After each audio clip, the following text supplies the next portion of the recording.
So how should I start this? Should I say welcome everyone to Steve's 48-hour charity live stream? This game is about this is a classic dungeon crawl using the system called Dungeon Crawl Classics. It is an OSR system. The one shot that we're going to play is a published adventure by Gavin Norman of Old School Essentials. And yeah, it's like I said, it's a classic dungeon crawl with a fairy tale twist. Very Tolkien-esque fairy tale. These are the wonderful players that we'll be playing with. And my name is Judge Void. And I've been DMing for some time now, for almost more than 2 years. This is my first time streaming, so I'm a bit nervous, a bit excited. Um, thank you to Steve for giving me this opportunity. The cause is wonderful, and I've always wanted to maybe try this out. So thank you, Steve. That's it. Why don't the players introduce themselves now? What?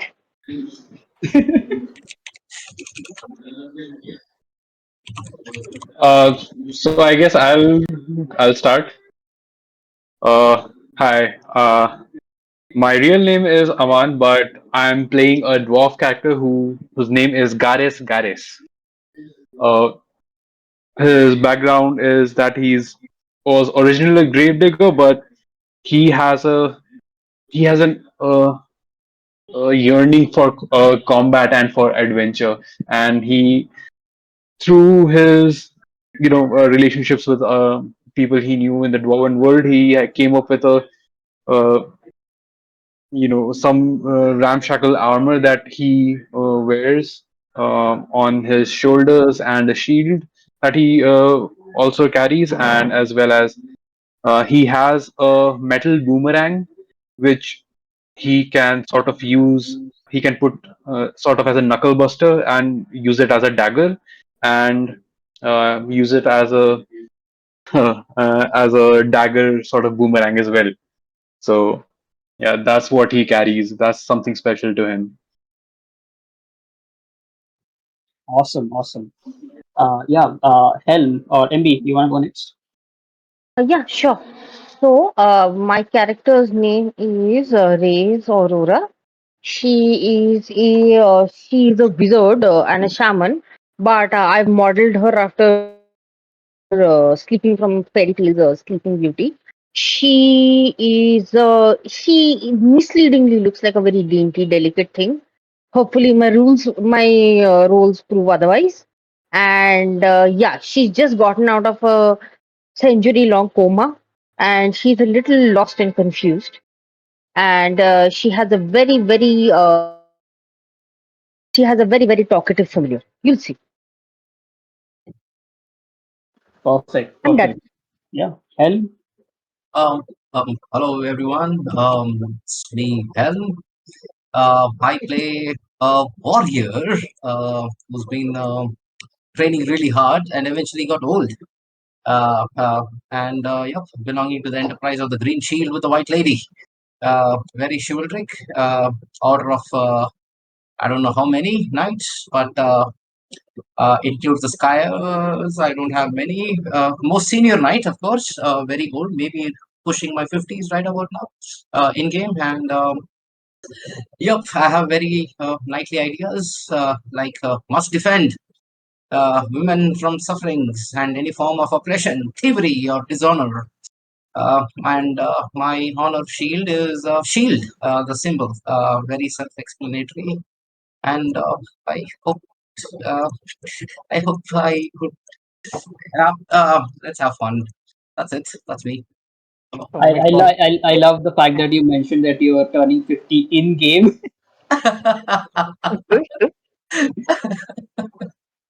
Awesome, awesome. Yeah, Steve. First off, holy shit, we just got a $15 donation. How fucking wild Oh is my that? god. We're at $31. Congratulations. Let's go. Congrats. Congratulations, Steve. You want to count this Nice. 15 Congratulations. in the for the incentives, Void, or no? Oh yeah, definitely. I was gonna use the entire thing as incentives. So we're at 31. Perfect. Yeah, we'll discuss the incentives. So thank you so much, by the way, for the donation. And yeah, Steve, go ahead. If you want to say something about the character, and yeah, anything else. Oh, right, yeah. Oh, hi. I'm Steve. If you're on this stream, you know who I am because this is my stream. But you know, I am playing a character that I have basically played 500 times before with a twist. But think of it like this, right? We've all heard the stories of Snow White and the Seven Dwarfs, right? We've all heard how she was banished and they saved her and they grew up and they've lived in the same house together, whatever. But what the fairy tales never tell you, what they never talk about, is that there was an eighth dwarf. An eighth dwarf who was shunned and kicked out the minute Snow White showed up because the other dwarves were afraid that he would scare her away. So this is the story of the eighth dwarf, Flirty, Sir Flirty the dwarf. That's me. and as you can tell by the name, his job is flirt. That's it. He's yes. You know how if you've seen the Barbie movie, Ken's job is just Yeah. beach. Good beach, yeah. Yep. So this dude's job is just flirt. Perfect. Sounds Amazing.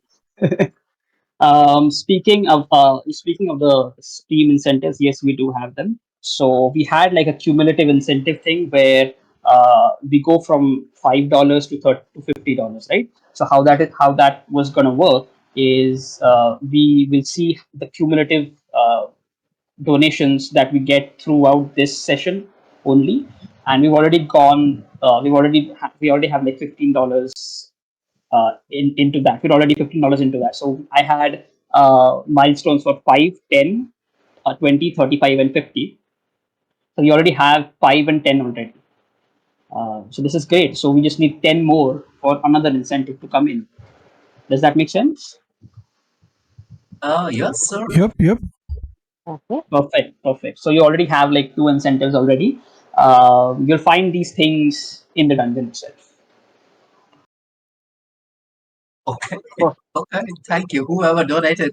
Thank you so much for this charity and helping us in the on the site. Yeah. Okay, Also, perfect. I want to mention. I know that Tiltify is a weird thing. A lot of people don't want to put their information on another new website. So everything that I make from Twitch this weekend, actually this whole week, from starting from Monday till tomorrow, day after tomorrow night, everything I make from Twitch is also going to be donated to the cause.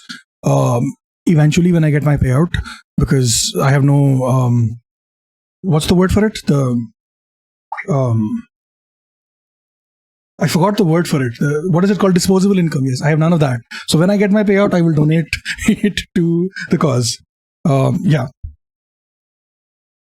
Perfect. All right. Thank you, Steve. Amazing. Amazing. Right. So if we're done with the intros and stuff, should we begin? Yes, sir. Awesome. So, um, this adventure is set in the campaign setting called Dolmenwood. Dolmenwood is a weird, strange forest which stands at the precipice, or it's basically a liminal space or a transitional space between the mortal world and the realm of the Fade, also called the Elfland or the Feywild in general. The woods are scary, strange place these are like ancient woods and these are magical. The entire the forest itself is considered as an entity in this world. The forest of Dolmenwood. Some druids and some clerics do worship the forest itself, and this forest is home to a lot of weird, scary, strange creatures. But it's also home to some fake creatures as well. Uh, it is currently uh, evening time when we catch up with our characters as they are walking through, or rather trekking through the Dolmen Wood. They go into the deep reaches of of this forest to get to a certain place, to get to a burial mound. So why are these characters going here? So um, what happened was your characters, by the way, they started seeing dreams I saw a recurring dream of a beautiful elf lady clad in white. In the dreams, you as PCs can some of you were so enchanted by her that you had almost a deep yearning to be with her and to find her and be with her, right? After some weeks of experiencing this dream, the PC, you have a second dream, something different here, venturing into Dolmenwood, with the deep reaches of Dolmenwood, and finding a burial mound. Uh, Walking inside this burial mound, opening a coffer, finding a ring, and bringing this ring to the lady. The second dream is strange, and you're like almost like why are we dreaming of this specific thing? Um, at the end of this dream, the lady in white, the elf lady, she tells you that the tomb is a real place, and she reveals its location to you and asks you, all of you, uh, to find her there. Uh, Yes, and somehow all of you sort of just ended up together.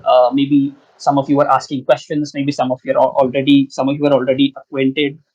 Some of you just talked with each other. Oh, you know what? I've had the same dream or something like that. Yeah, so that is how you sort of ended up together, and you're on this quest to find the lady in white, the uh, the lady of your dreams, right? So yeah, you're somewhere in the middle of Dolmenwood, and at this point, give me 1 second. Okay. Yes, you're in a sort of a tangled forest. So it's evening time, dusk time already, and you've been traveling throughout the entire day to get to this place, and the light is almost gone. The sort of cold winds that just permeate and linger throughout the Dolmenwood are like constant chill, chills, and they give you a constant sort of chill sensation, almost warning you of the dangers that lurk within these woods. You're being very careful as you're trying to trek to this place from just the memory of that dream. The path itself is covered in brambles, almost like half burying your legs, almost up until your knee height, right? And as you walk through, you look back, it almost feels like the trees are twisting upon themselves. They seem to close in around you, almost like as if they are blocking your way out. For a while you just keep through, you just go on through, and you just trek through this strange woods, and after a while you do end up at a clearing. In front of you you see a flat topped hillock, very evidently artificial, and in front of it are is a stone circle, basically. So a bunch of stone circles are placed, huge, large stone circles are placed in a sort of a ritualistic manner, making a circle. And it seems like as you walk through this area, it's almost dusk time. There is still some light out there, so it's visible, slightly visible. And as you walk into this sort of clearing or opening, yeah, you do notice the stone circle, and it almost, through the like very minimal light, you can probably tell that these stone circles are there are runes etched on these circles. Sorry, there are runes etched on these stones. They are covered in moss, and probably just clearing the moss will reveal those runes as well. So yeah, what do you do? If you want a reference for this, I do have stuff on VTT, but unfortunately, it's not available on Steam. Okay, you can look at the VTT for the month. It's just for reference. It's not a matter. Mhm. DM, I Uh, would like go on. DM, please accept the request to join the VTT.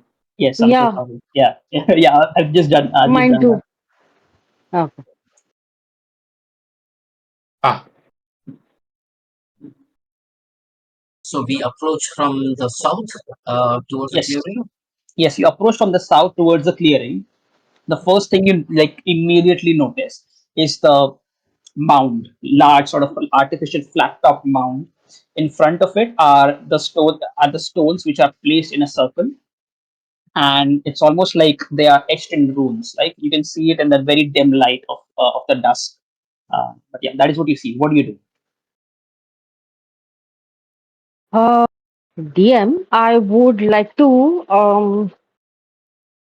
oh, this is not good, but fuck it. I would like to use my dagger to clear the moss. Yes, so you approach. It's easy enough. You approach the stone circle. You do notice that there is a dead skeleton right in the center of this. Now that you've come closer, and now that it's not in your peripheral vision anymore. It's like straight that you can see. There is a skeleton of a dead animal right in the center of this stone circle. It is not moving at Uh, all. Yes, it is not moving at all, but it is coated with some sort of bright green slime. Bright green Race is slime. like, Race is like, oh, good heavens, what in the bloody dickens is this? And Uh, from her pocket, a voice emerges, a voice issues from her pocket and says, "I told you not to be an idiot. Don't be the first to go blundering into situations like this." And he's like, "Shut up." I turn to the rest of the party, expectantly looking at them. Oh, would you like me so, to do the honors for you, princess? What was that?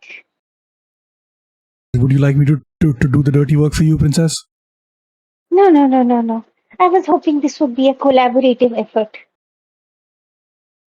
yeah, I'm the bloody grave digger. I have to dig it myself, and you'll just have to, just throw it in there. Much collaboration.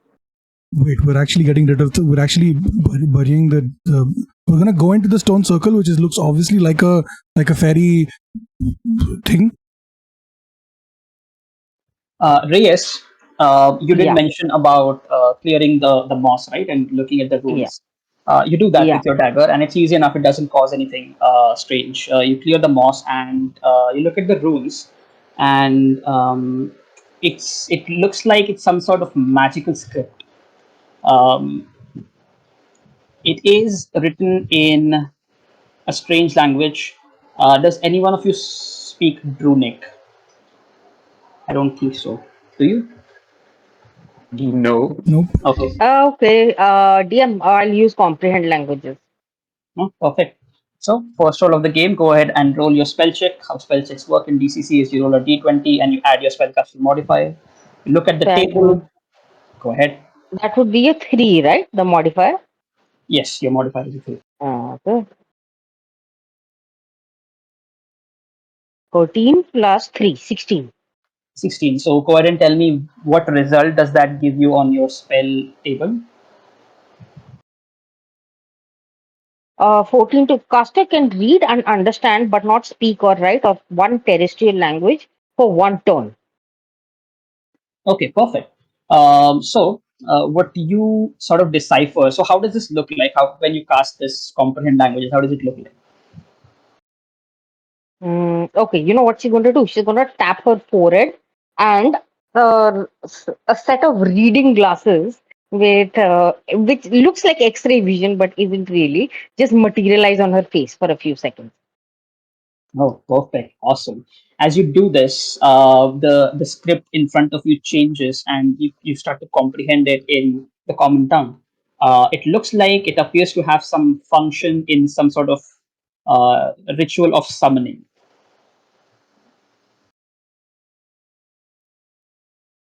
Does it look like a spell? It doesn't look like a spell. It is a magical script which has a function of summoning. It's not a spell. It's some sort of incantation. I guess that would be spell, right? Ritual. Yes, it is a ritual. Okay. Yeah. Okay. Yeah, so Race just looks at the script and goes, "Will somebody ritualize something to summon something? And I don't like the looks of this." Clearing some more of that moss, you do notice that there are at the base of these stones, there are images of icy fey figures wailing and writhing as if they're in torment. I wish, and Reyes looks at this and goes, I wish I were back in my coma.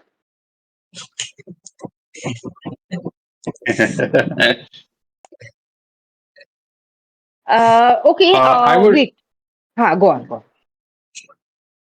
no. As you're doing, so are you? You're telling us all this?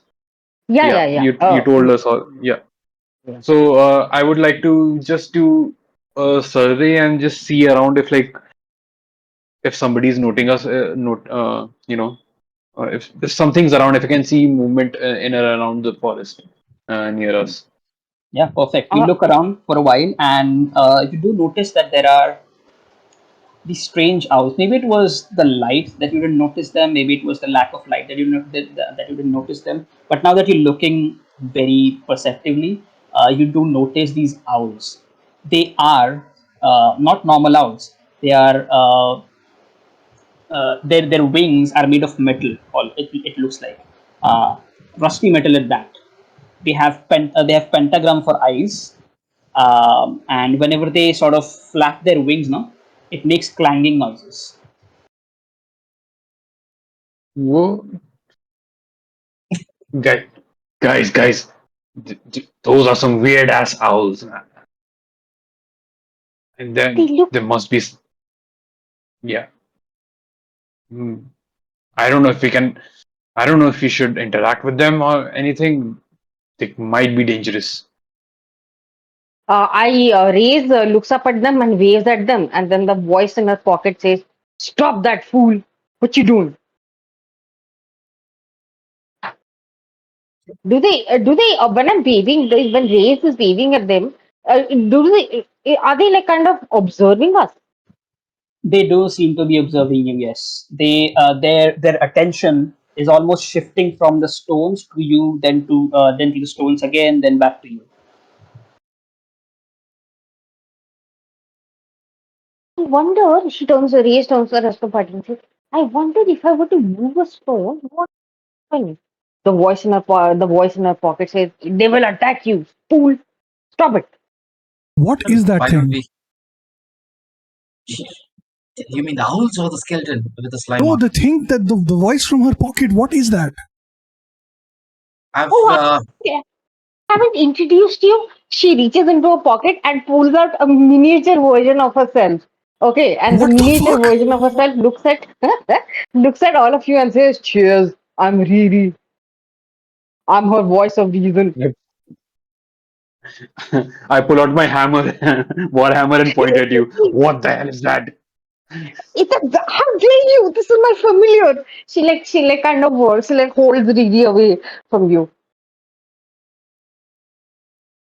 Okay, I need to know what is the level for um me being lewd and being um high key inappropriate. How comfortable are we with that? I get set off very easily. Just letting you know. Okay, so then I'll keep it to myself. Then okay, I don't want Yeah, to. keep Okay, it low key, please. It's very easy to upset me. okay, I respect that. Okay, thank you. Okay, so that Oh, is sorry. I was not. Who pointed the warhammer at my familiar? I did. Oh, okay. The race is like, stop that. She's done nothing to you. And in the meantime, my familiar is like flipping you off, giving you a tiny middle finger. And Well, you hear Rollo murmur, almost talking to himself. Well, my whole life, my whole career has been fulfilling up till this point. He's trying to avoid gaze at the little creature in your hand, whatever that is. Also trying to avoid these freaky metal owls with pentagram eyes who are waiting for something to happen between us and then the freaky circle of stones with ruins and a skeleton and a slime in between. I'm going to pick up a stone around me if I can find one. PM. I'm going to chuck it at the center of the circle. Probably try to hit it, hit the skeleton in the center. Maybe catch a little bit of slime as well at it. Sure, let's yeah. go. It's easy enough to find a stone here. If someone was going to speak. Right? It's Sorry, just what? me then. Someone would what? I thought someone was trying to speak, so it No, no. was okay. So it's just me then. All right. So it's easy enough to find a stone. You take one stone and you chuck it into the center of this ring of stones, right? What happens is, as it lands on the skeleton of this animal, the slime that is encasing this animal, almost as if it takes over the stone, and the stone for a moment almost becomes weightless. Hmm. Uh, the owls um, are, I would say, they do seem more interested. Some of them have started to flap their wings much aggressively, so the clanking metal noises around you have gotten really loud. Are they are they what do you call it? Are they flapping their wings to get ready to attack us, or Rays wants to figure this out? Are they getting ready to attack us, or is this part of a summoning ritual? Like they're alerting Roll, somebody or something. yeah, sure. I guess roll for an intelligence check. Okay, that would be eight. 2 plus the skill checks are a plus 1. So that's a 3, right? Plus 3. Yes. Also, Okay. now you know what? Yeah, roll a d20. No, roll a d10. Roll a d20. D20 plus. Ah, fuck me. Oh, that's a 12. Well, with a 12, I think, yeah, it's easy enough to know that, you know what, they were probably observing, at this point, they were probably observing the stone circle, and you were just like, oh, someone came in here and they're trying to meddle in whatever is happening. So the flapping, as it has gone very aggressive, you can probably assume that if you mess with this stuff some more, then they might, get more aggressive and try to attack you. I turn to Rolo and I say, any other day I would have found him cute. But let's not mess with this situation. Can we get away from here, please? Well, very, very gladly, I would like to get away from the situation. But then we are, I mean, the circle of stones are in our path. I say we give it a thorough thought. What I'm more worried about is the owls, as you have noticed, and also look at the other two, and then it's like maybe these clinky clank of the wings could keep the other creatures from pouncing on us. We might not hear them coming our way. That's what's also running on my mind. But then the stone, did you see it? Just it seems to just be and just levitate inside this green slimy thingy. Seems nothing seems to be happening to it. Uh, I presume if we are crossing it, circle about it, or if we intend to do Uh, something. Uh, in uh, an ideal world, I would have liked to have taken advantage of the buoyancy and walked across. But then I point to the skeleton. And a tiny hand from my pocket also points to the skeleton. oh, it is an animal. At least I don't know if it's a fake creature. Can we have any of you been? I don't know in these lands to identify what kind of a creature the skeleton could belong to. DM, can No, I can I survey the body? Can I just inspect the body? yes, it is. It is a wild animal. It is. It's probably. Yeah, it is a four-legged animal, so it's not a humanoid. It looks like maybe it could. The from the structure of the bone and the face and the skull, you can probably tell that it was probably a deer or a stag. Oh, poor baby. Okay, sacrifice them. We will. Okay, we'll have to disappoint the owls who seem to be very interested in cheering for us to step into these circles. Maybe we should circle about it and then be off on our way. Yes? No? What do you guys DM, there's think? a path around it, right? Yes, you can obviously go around the circle. Yes. I twirled my way around. Okay, great. Does everyone else follow? Yeah, Yeah. I Sure. follow. I will follow last. Okay, perfect. Oh, Yeah. Steve, I've noticed that there have been additional donations. Can you let me know how, Yep. like, We got another where? $20. You're gonna have to come up with more incentives, Void. That's Amazing. complete. That's Nice. completely fine. I'm completely fine with that. It's for a good cause, and Amazing. I'll give you everything you want. So, yeah, great. Thank you so much. So while we're walking away, I'm going to turn around and I'm going to flip off the owls while walking backwards before we leave. My familiar does that too.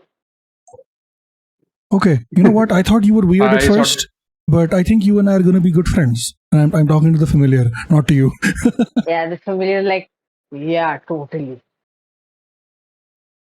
Perfect. As you I all, too look at the owls and just do that eye pointy thing where I just point to my two eyes, then point to the owl's eyes, and then I flip them off as well. Okay. everyone's flipping the owls. Wow, they were just One there, party dude. member is They were. trolling the same. Yep. Just minding their own businesses, and these now come these adventurers. Anyway, as you sort of move your way around and race towards your way around the standing stones, you reach the entrance of what looks like the entrance to the burial mound. It is a large granite slab. It is completely sealing the mound, the entryway, and it is overgrown and it's covered in lichen and sweet-smelling wild roses. What do you do? Smelling of what? Sweet-smelling wild roses. Wild. It is overgrown, so it's like it's been there for a while, for a long while, for it to just the plants to just grow around and on it. So a lot of vines and brambles just sort of and lichen just sort of have grown on it, and some of them have sprouted some plants. Yeah. Be careful around those roses, huh? I knew someone who got stung or pricked by one of them, and then she fell asleep for 100 years. So we don't want that to happen to us. Race turns around to look at you and says, I'm right here. I know my story. Thank you. Okay.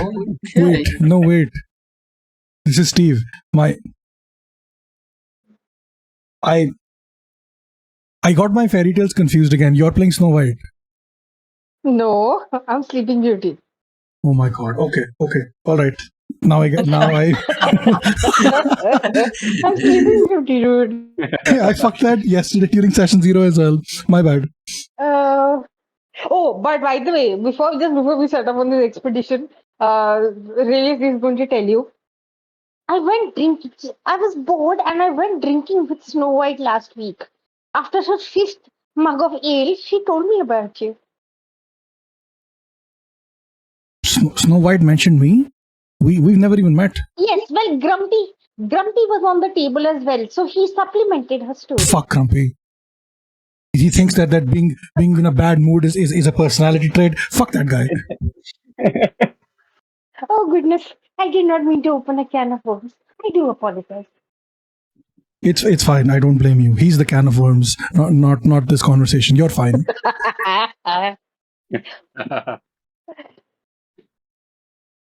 Perfect. What do you Oh, do about sorry. the door, though? Yes. Okay. Mhm. So it's a door. No, I'm Uh, sorry. If I said a door, it's a granite slab basically, just completely blocking the entranceway of this mountain. Huge, in fact. sorry, I didn't catch you. The entrance way to what? I think there's something wrong with my. Okay. Uh, So I'll describe it again. It is a large, sort of huge granite slab, which is blocking the yeah, entranceway of this burial mound that you're standing in front of. understood. Uh, You guys want to double back Is and it get giving uh, off that some body? bad arcane? Is it giving off some arcane energy? Um, sure. Make a skill check if you want. Can I smell any gold? yeah, same. Within 100 feet, right? Yep. Maybe, Yeah, maybe. Oh fuck! Yeah, I'm that's just I'll gonna bait. That's go. I'll bait. tank this roll. I'm I gonna mean, try to. I have a crowbar, so I don't know if that will help in, sort of jutting it out and, just trying to pivot it and shift it in any way. yes, it might. I'm What is gonna your, I'm yeah, gonna attempt to do that. perfect. Reyes, what was your role again? 3 plus 3. I tanked it. Okay, it doesn't seem like it.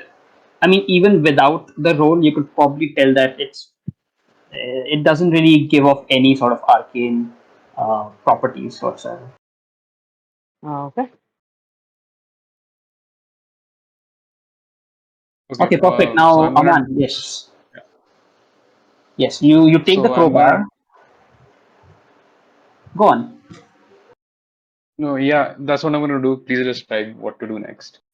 Perfect. So you take the crowbar and you sort of again try to leverage your strength against the crowbar and you try to open it. What is your strength bonus? I don't have any strength bonus. Okay. Then you try to do it and you feel like okay you're not strong enough for this. You might want some additional help.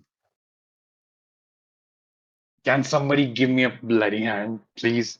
I'm I I'm look at dexterous, like I can jump, but I can't. I look at our party warrior imploringly. Oh, talking to me. Oh, okay. Yes, yes, I shall give you Yeah, my hand. please And a voice in Ray's give me pocket both. Yeah. says, "Yeah, you warrior man. Who else?" Grace, We're having too Grace. much fun with Yes, this. I love it so much. let me. Yeah. There. Get into Uh, the damn dungeon already. Come on. okay, Perfect. I No, give I you a love it. Yeah. hand.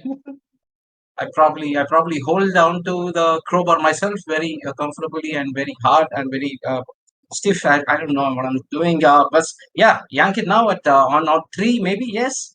Yeah. 1, 2. Yeah, I'm Hi. gonna I'm gonna hang on to the shoulder and just give you some sort of leverage. So when you're just pulling down, you get that extra weight. Okay. Yes. All right. I'm your He. Oh, backpack. got it. Rolo One, will two, three. he. Yes. Let's go. Yes, as you heave, please let me know what your strength modifier or strength bonus All right. Rolo. Strength modified as a 2. two.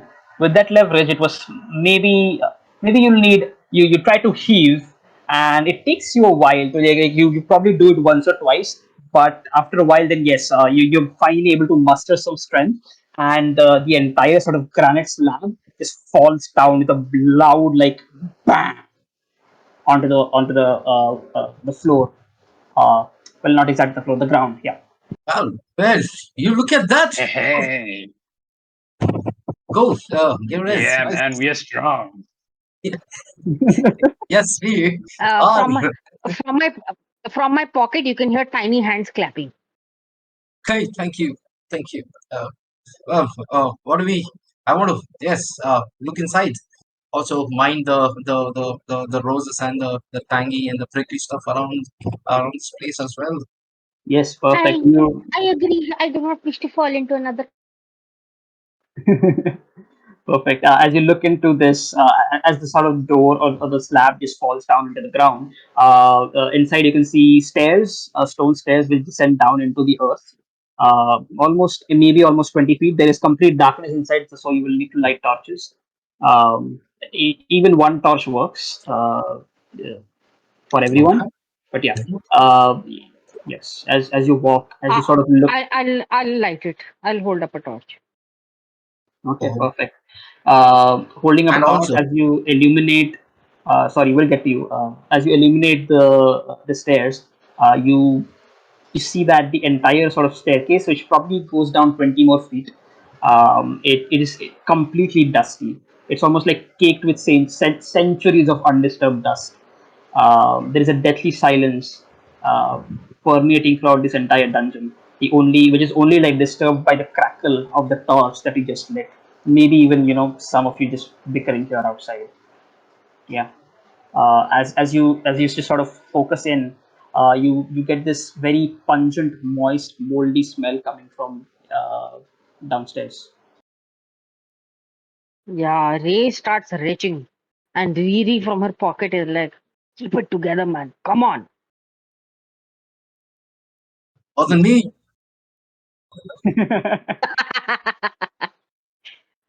Yes, Is we this were it? saving umbrellas for this. I was saying something. Yes, same thing. Before as we opened the door, I wanted our two dwarfs to get the scent and the feel of the air and everything, and then you perfectly described it. Also, it smells the tea and Ah, everything. So thank you so much. So yeah, uh, yes, this is it. DM, Huh? I want to look around. I want to look around for. I want to do a verbal, not verbal, visual scan for potential traps. Say a tile that is, look at the ceilings for spikes or something. Look for tripwires as we are kind of Yeah. descending. Sure. Uh, Look for loose tiles, everything like a cover or no, that's not specific. Just look for traps everywhere, spikes, tripwires, loose slabs, anything. Yes, on those lines. oh, Wait, are we going good. in? Are we? Yes, I wanted to ask Yeah, Miss as we are Aurora here. going in. Oh, well, if you are going in, then let me be the vanguard and the point man. You can throw a light from behind, somewhere in the middle, I guess. Yes, your marching Okay order is then. important. So let me know what your marching order is as you Cool. walk in. Rolo will take up the front of the line, and probably I'm at this point as I'm making my way towards the first step itself, not taking the first step into descent, but then as I'm reaching the first step, I'm going to pull out my pole, which is about 10 foot long. And then, just to be sure, I have it in front of me and using it uh, maybe to tap onto steps as we walk in as well, and also get a feel of the walls around, in and around. Yep, Perfect, perfect. that is my Yes, intention. yes, the classic 10-foot pole. Awesome. Yeah, yes, first one goes in. That's you. Yes. What about the marching order for the rest of the people? I'll hold the torch, so I'll follow second. Okay. I'll follow in last, and I just bring up the party from the rear, and same, just keeping a lookout Right. behind us, basically. Yeah, that works. So your marching order is Rolo, Reyes, Flirty, and Garrus, right? Perfect. Yeah. So with your 10-foot pole, as you're walking in front of everyone, Rolo, yes, as you walk through, as you descend down, you don't find any sort of traps whatsoever. Even Reyes is sort of keeping a look around and looking at the ceiling, looking at very perceptively looking at the steps and everything.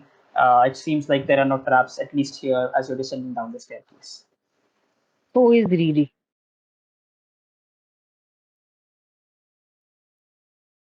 Perfect. As you descend down, you come Hmm. across a large hall. Okay. This hall is musty. It is almost, it has this musky smell coming, just permeating, lingering through this entire room. It is sort of dank, sort of stifling air. The ceiling is wet. Ceiling and the walls are like actually moist and wet here. There are, as the sort of torch illuminates this ancient place, you can quite literally feel the history and the magic of this place. Um, the stone walls and the ceiling, they've been here for, at this point, almost a millennia. It seems like. Whoa. Yes, the dwarves do notice this. Yeah. Just by cursory look, as you walk in and the room is illuminated by the torches, by the torch, you notice that there are four plinths placed on each corner of this four-sided room. Plinths are like maybe raised platforms with a flat top and a cylindrical sort of support. On these plinths, on each corner of this room, there are four objects. And you know what? I should probably change the scene on the VTT. Just give me 1 second. Also, now that we're inside and we're closer, can we sort of get the direction where the gold is? The dwarves.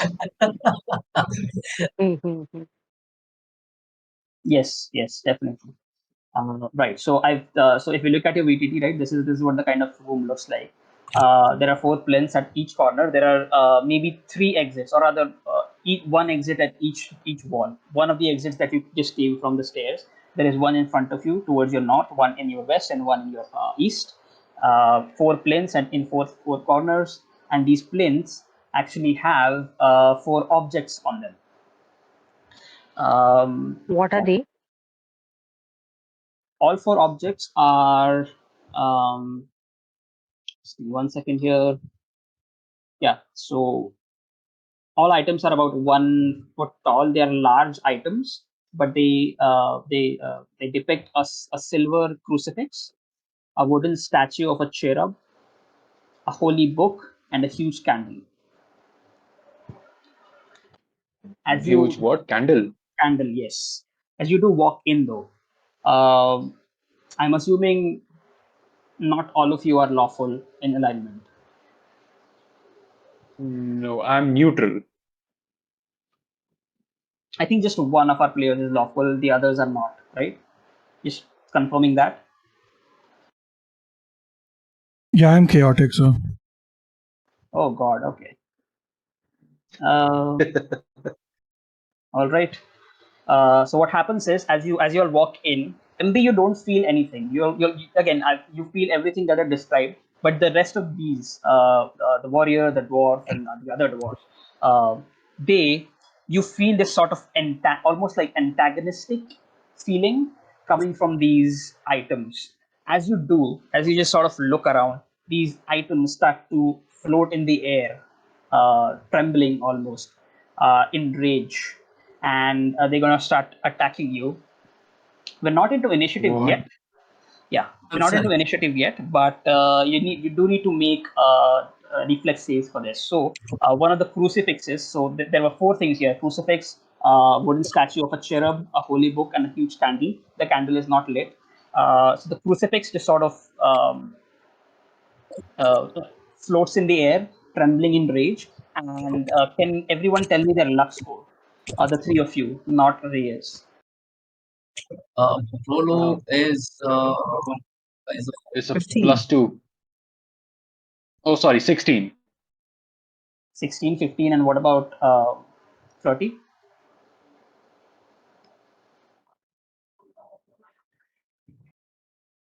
14. 16, 14. Okay. Oh, by the way, Helen, are you caught up? No, I was gone for a minute, and we are being attacked. What happened? We Yes, just you saw the. guys. Yes, you guys descended down into this room, into this large hall. There are four Yes. plinths here.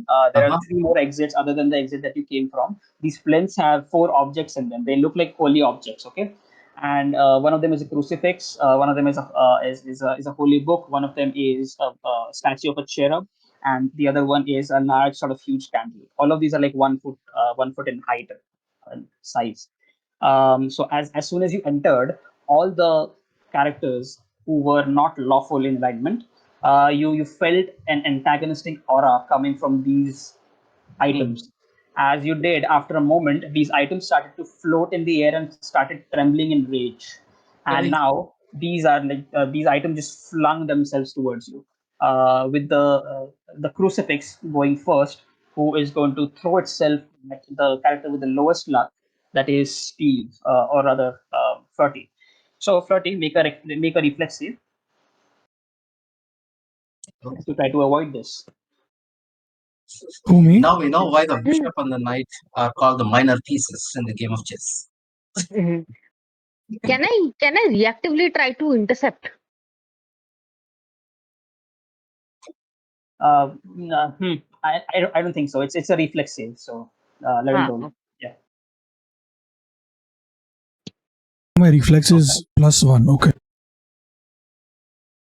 15, pretty good. So yes, as the crucifix just sort of throws itself towards you, you quickly sort of just gauge its momentum and where it's trying to go, and you quickly just sort of move away from its sort of way, right? And the crucifix just lodges itself, goes right past you, and falls down onto the floor. It's still trembling and starts floating in the air, maybe for another round. Now the second thing, the wooden statue is gonna attack Rolo. Rolo, make a reflex save, please. 20. So 20. A 6 with my reflexes of 1. 7. 7. Okay.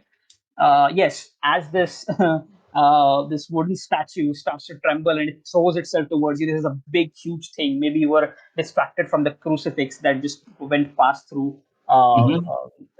through Flirty. Mm-hmm. You were maybe slightly distracted from that, so it just comes and bashes onto your head, and you take Oh. 4 points of damage from that. From a fucking book. No, Rollo.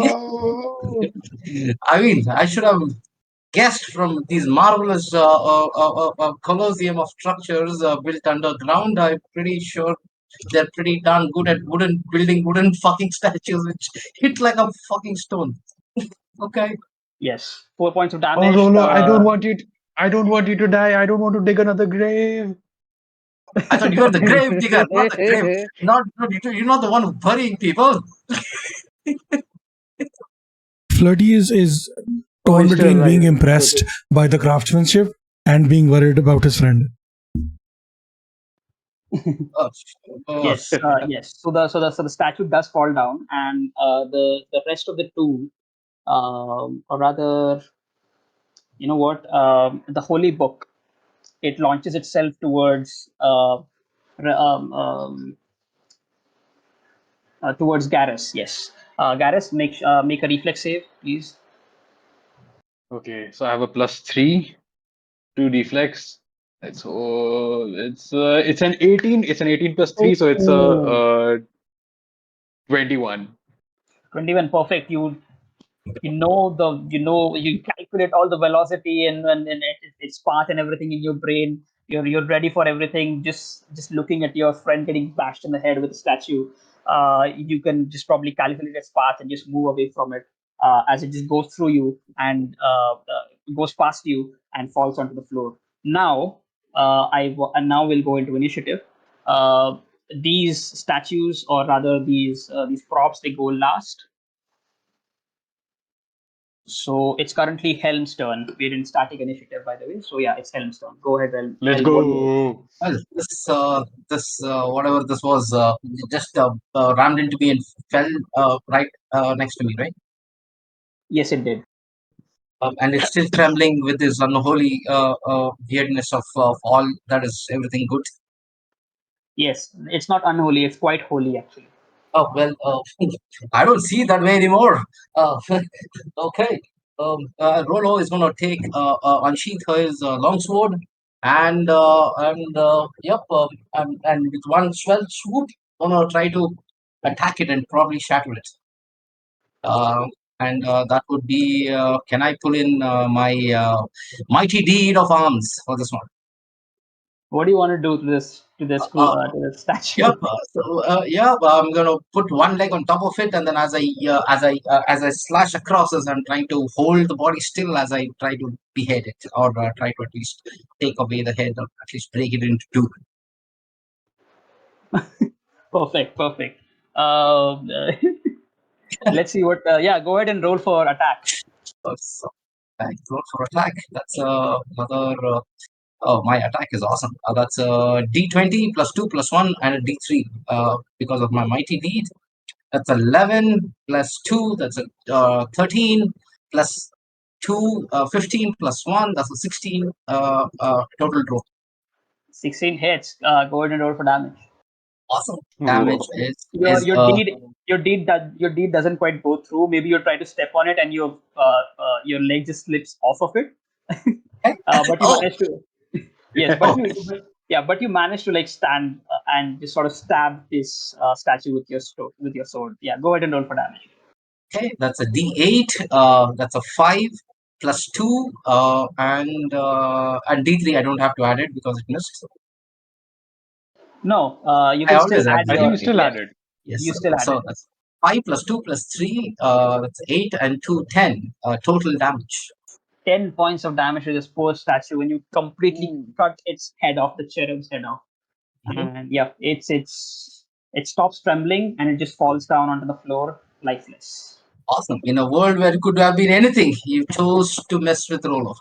So yeah, there he goes, Awesome, shattered. awesome. Now we're on to the next on the initiative. MB. Oh, sorry, Reyes. Please go on.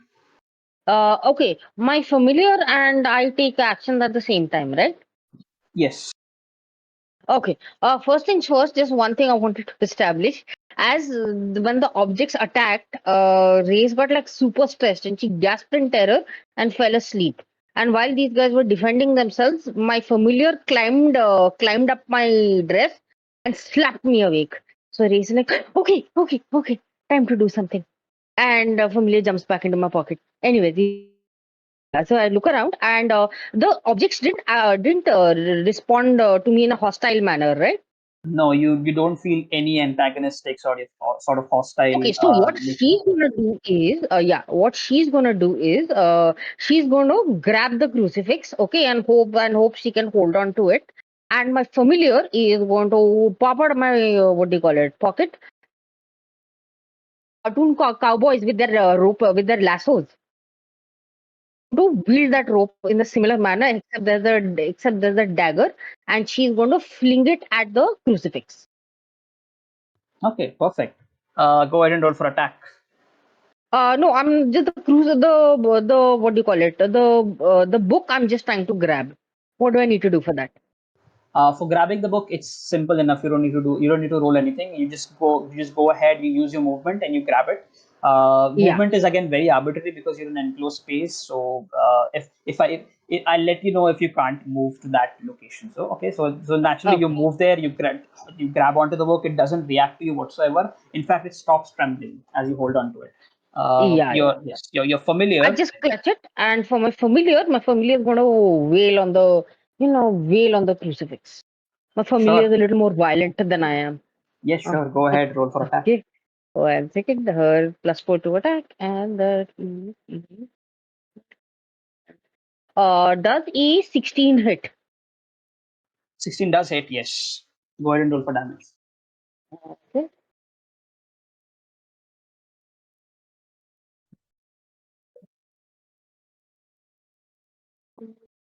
Shit. Sorry. 5.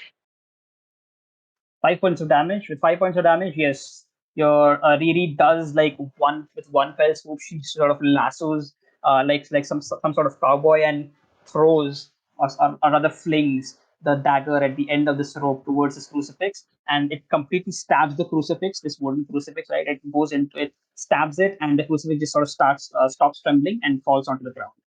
And yeah, it's Raise, Raise like, why'd you do that, Riri? They would have cooperated with us. Sorry, carry on. Okay. perfect. Next on the list is Steve or Flirty. What are you doing? So two of these things are down, right? Yes, and one of them is incapacitated. Okay. So the one that's still around, the one that's flying around, I'm gonna attempt to reason with it first. If it doesn't listen to reason, then I'm gonna swipe at it. That's the plan. So I'm just gonna Yes. raise Talking both is a free hands. action up to 25 Yeah. words. So I'm just gonna. Oh, okay. Up to 25 words. Okay. We come in peace. We mean no harm. Don't fuck with us, and we won't fuck with you. As you speak to it, you are of chaotic alignment, right? Yep. So as you speak to it, it almost feels like this artifact or this in front of you is like a huge candle, okay? And as you speak to it, it almost feels like it is getting more and more hostile towards you. And incidentally, Can Riri say something? yeah, sure. But Riri is like, that's not gonna work, bruv. Smash it open. Yeah. Incidentally, as you sort of get to the end of your sentence, out of like magically the candle just sort of lights up. It's almost like it's raging at this point with its fiery passion, and it's ready to just smack you. Yeah, what do you do? No, fuck that. I'm gonna pull out my sword and gonna try to cut the candle in two. Perfect. Go ahead and roll for attack. Watch me fail this.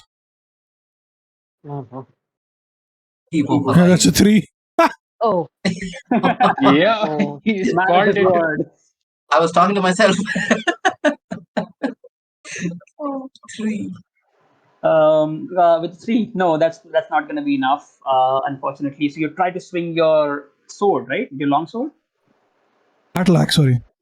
battle axe. Perfect. You try to swing your battle axe at it, and it's just sort of it's raging with like this fiery passion. So it almost sort of dodges its way as you try to swing at it, and yeah, you don't hit, unfortunately. I think that's going to be your turn. Do you want to move somewhere else? You are I'm just standing gonna in front of the tent. I'm gonna take like 4 steps backward. That's it. Okay, perfect. Yes, it is now currently Gareth's turn.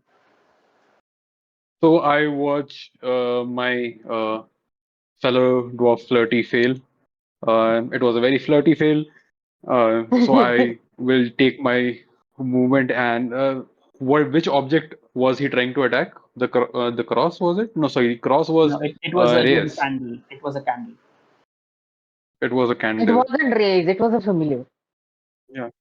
All right. So I will approach it with my warhammer when I see flirty fail, and I will speak to it, and I will say, "It's time to burn your light out. Rest in peace, bitch." And I'll just try to smash it with my warhammer. All right, go ahead and roll for attack. Okay. So for attack, I'm not adding any modifiers, is it? No, Oh, yes, you are. Why except for the not? deed dice. No, you roll your deed die every time you attack. Yeah. All right. So, my oh, it's a natural 20. Oh, oh my Oh god, my that God, scared me. MB, Oh, good And lord. I got a D3. I got a 3 on a deed dice. and oh, perfect. That's and unfortunately you didn't have a deed to invoke, right? But yeah, that's a crit. Fuck. Perfect. Now, yeah, you get to roll your crit on the crit table. So, what is the crit table again? Table Okay. three, right? Yes. Okay, go Uh, ahead and roll your crit where is die it? on I it. don't know. Oh, Okay, I'll my tell you. crit die is I'll tell you. You just need to roll. what? My crit die is what is it? Shit, I forgot. It should Uh, be in your combat uh, basic section towards your right, the small box. oh yeah, it's a 1d10. I'll roll a 1d10. Okay, roll. Where is it? It's a 4 on a crit die. Or modified by your luck. So if you have any luck, add that. Uh, I think I had already added luck to it. Oh no, for luck it'll be now it'll be 6 then. Oh, nice. Yeah. Six. You a brutal strike to this foe. You inflict 1d8 extra damage with this strike, and the foe suffers multiple broken ribs. The candle doesn't have any ribs, but it's completely shattered into Yeah. pieces. I guess we can see that. So at this point, you don't even roll. You don't even need to roll for damage because it's a crit. So we're just gonna rule that if you want to roll, be my guest. Want to roll? Do you want to roll? So Right? my yeah, I still wanna roll. So 1d8 from the Warhammer and another 1d8, I guess. Yes. So I got a 6 on the Warhammer and a 5 on the another 1d8. So it's like a lot. 13 points 11 plus damage. 13 points plus your plus your deed die, that is 3, 16 Yeah, points, that's- and some other modifiers, I'm assuming. Um, no, it was a melee attack, right? yeah. You don't have any melee modifiers. So 16, with the 16, you completely decimate this candle into pieces. Yes. Well done, Master And Dwarf. yes. And we're out of initiative. Cool. Good job. Also, I had that almost, but thank you for helping. now that I think You were about just it, flirting with it. Would you rather I flirt with you instead? No, no, no. Okay. Yeah. Okay. Sorry. Ray just looks down at the book in her arm and says, "Okay, what do we do with you?" Read it, uh, lady. She is perusing it.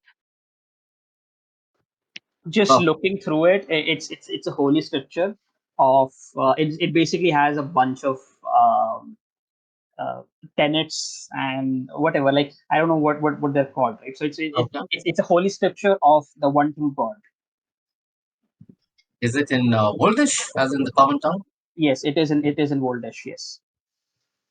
Okay. Would I know of anything being so close to the nightly order? Have I come across this Yeah, it might yeah, be? yeah. There are folk tales, or rather stories. Which warriors and dwarves and a lot of people they sort of hear throughout their entire lives as they train for martial combat about the one true God, who is a very, in fact, one of the most popular, I guess, Mhm. gods in the mortal realm. Um, the There was a huge war, almost 900 years ago, almost a millennia ago, which sort of happened uh, in this immediate vicinity of Dolmenwood. And it was against it was between the mortals, and it is between the mortal people and the fey creatures from fairy. It Mhm. was a huge war spanning for years, and the mortal army were sort of attacking, or rather, they were engaged in this war under the banner of the one true God.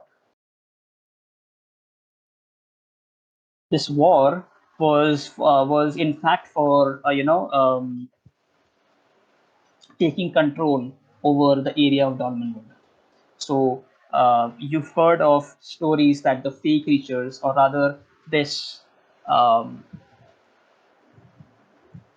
uh, ice prince or frost prince, something of that sort, uh, rallying his armies of fey creatures against the mortal world, and the mortal armies going against them in this sort of clash between them for dominance over Dolmenwood.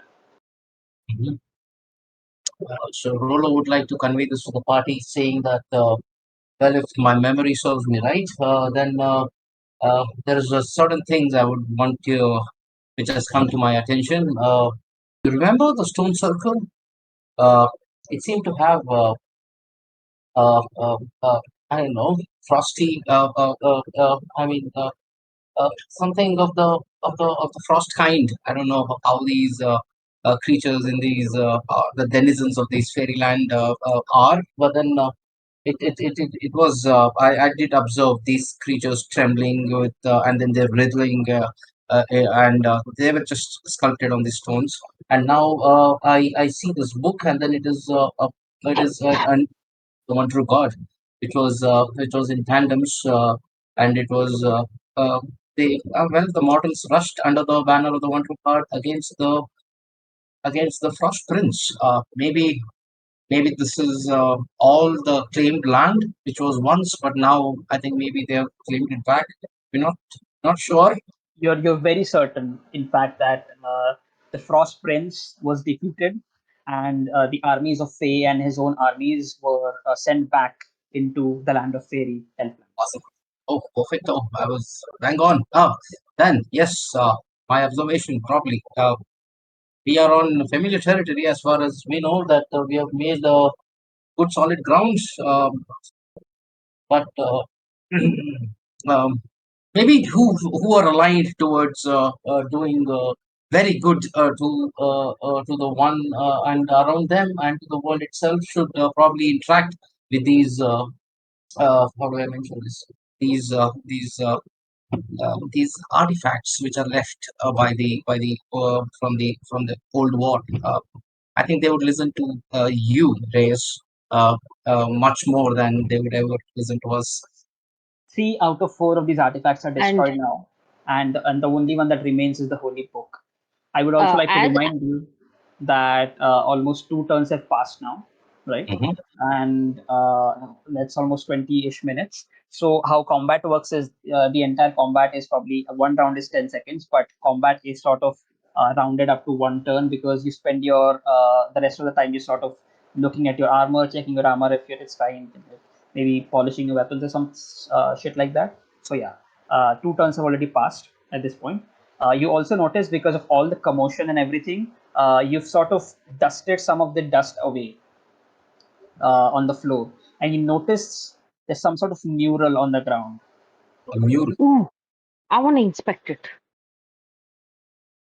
Okay, so it is covered in dust. Like some of the dust has been taken off because of your movement and everything, but you will still need to like spend a turn here to just remove all the dust and get a good look at it. Yeah, yeah. On it. And If Riri's helping me.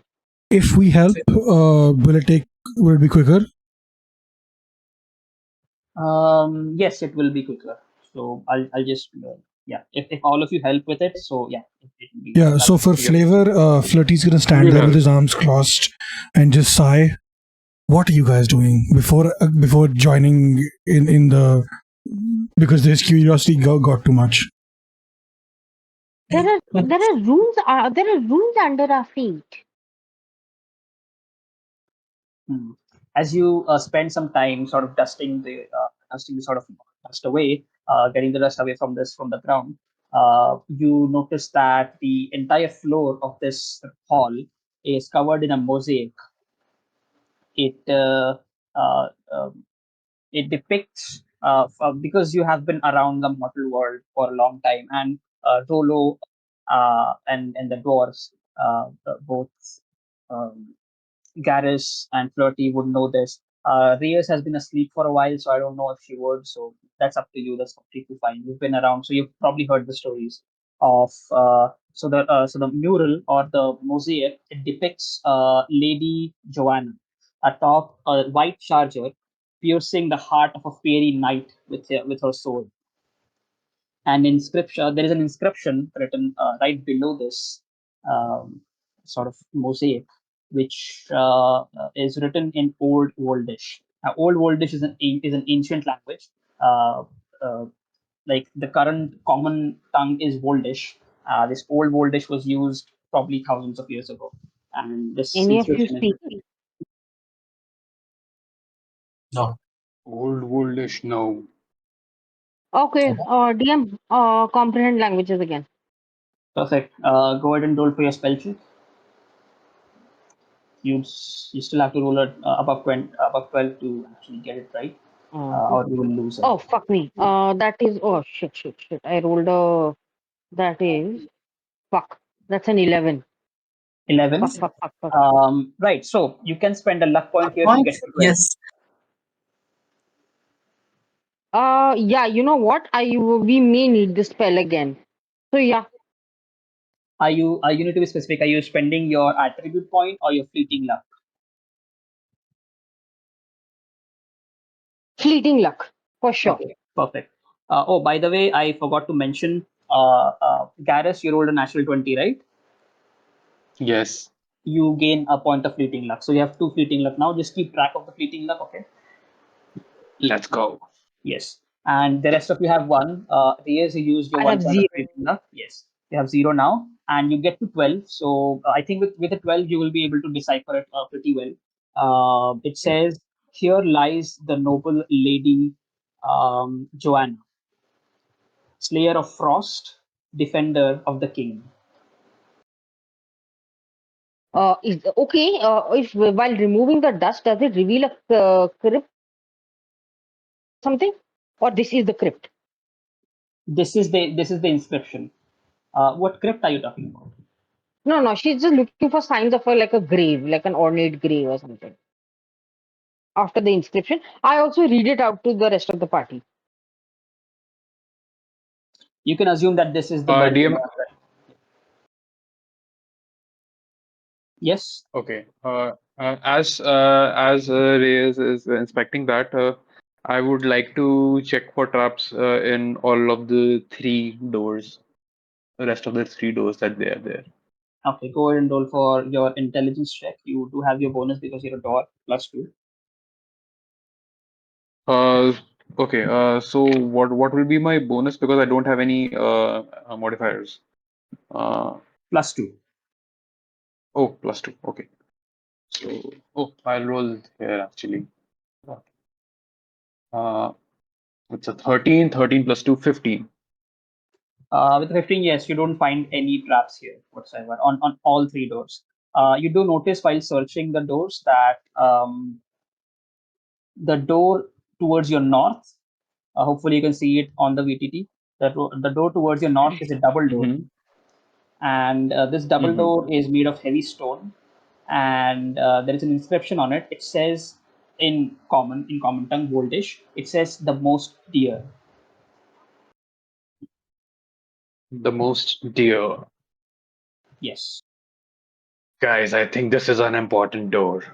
It's double. It's a double door. Would we would we know if it's a reference to the White Lady? I don't think so. I assume it is. Okay. I assume it is. Yes, you can assume whatever Uh, you want. That's Ah. completely fine. my lady is behind these doors. I can feel it. What do you Let's mean, not your get lady? She's my ahead of lady. ourselves. Our lady. Hold Stop. up, hold up, hold No. up. When I was a kid, I was told Princess Charming would come and save me. How do you know this is not my lady? Because Princess Charming is dead. I killed her. That's crying. What? Ray starts crying on the point. No. And from her pocket, okay. Riri goes, he's obviously fucking with you. Come on, man. I Perfect. start to push Oh, on the door. yes. By the way, as you were searching for traps, you on this, like right beside this door, there was a small pouch. So right beside the double door. There was a small pouch there. Uh-huh. I Yeah, go for it. you open it and you find one potion of healing. Okay. This Please is, of give it. course, Please give it to our warrior. yes, this is of course yours. This is of course your donation incentive. So not being subtle at all. So yeah, you find a potion of healing, and you find something else there. You find a vial of some sort of oil. A vial of oil. Yes, a vial of oil. You can examine it if you want. Okay. As I'm examining that, I just say Rollo, and I just throw it at him. The potion of healing. Yes. Oh, what is coming through it? Okay, yeah, I catch it. What are you doing in my Perfect. Even though you swamp? didn't say please, but yeah, take it, and I'll just try to inspect it. Please I'll actually said take the vial please. of oil and take it to Reyes and say, "Can you figure this shit out?" I'll try. Thanks. Perfect. Because you're a shaman, you get to roll a skill check for intelligence with a d20 plus your intelligence modifier. Go ahead and make the roll. Oh, for fuck's sake! Never mind. What I did you knew roll? this would Oh. happen. All the holy I people who knew are this would usually happen. very good. The one who's cursing is this one fine lady in front of us. No, she's not cursing. The familiar in her pocket is going. Oh, for fuck's sake! Um, so And with a Ray, 7, no good. Sorry. And she hands it back. yes, this you definitely know that there is something arcane. There's some sort of arcane energy coming from this oil. You can probably tell that it's edible, like you can drink it, and there are two doses of it. It might affect you in certain way, but you're not exactly sure how. It might be good, it might be bad. Yeah, Is it the Ray's good looks a good? little, hands it back in a slightly downcast manner. Riri looks up from, peeks out of the pocket, points at the vial, and looks at you and says, "Chug, chug, chug, chug." We're I chug drinking. it.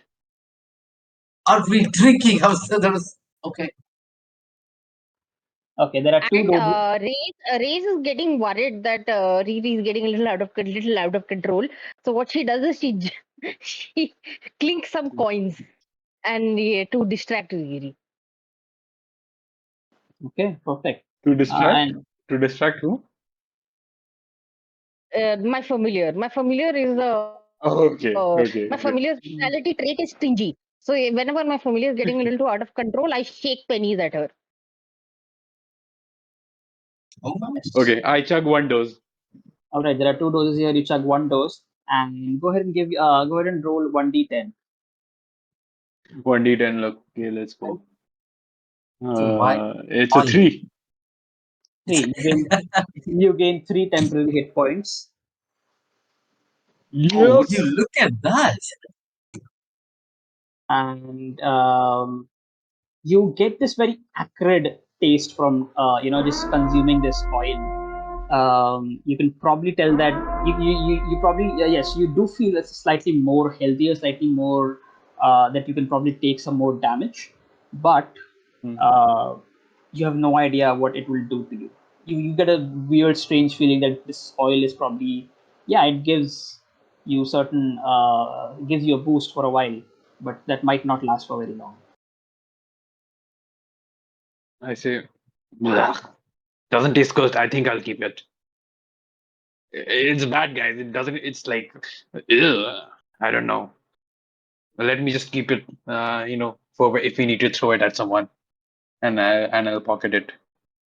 Okay, perfect. And now, are you guys opening the door, the double doors at the center of this, or rather the north side of your hall? I know he checked for traps and all, but whichever door we're going through, can I just press my ear to the door to see if I can hear anything on the other side?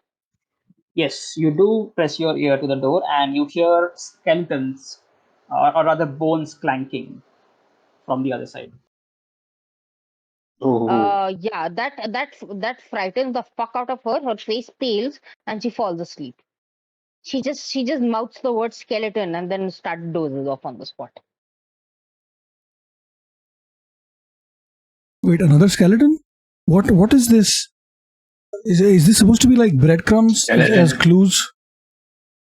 Like we follow the Is skeletons? my lady a skeleton? I mean, she's gonna have. Never mind. Reyes has gone to sleep. Riri again climbed out of her pocket, smacks her awake, and Reyes like again gets all startled and jerks up. Oh, okay, okay. No, I hear bones clanking on the other side.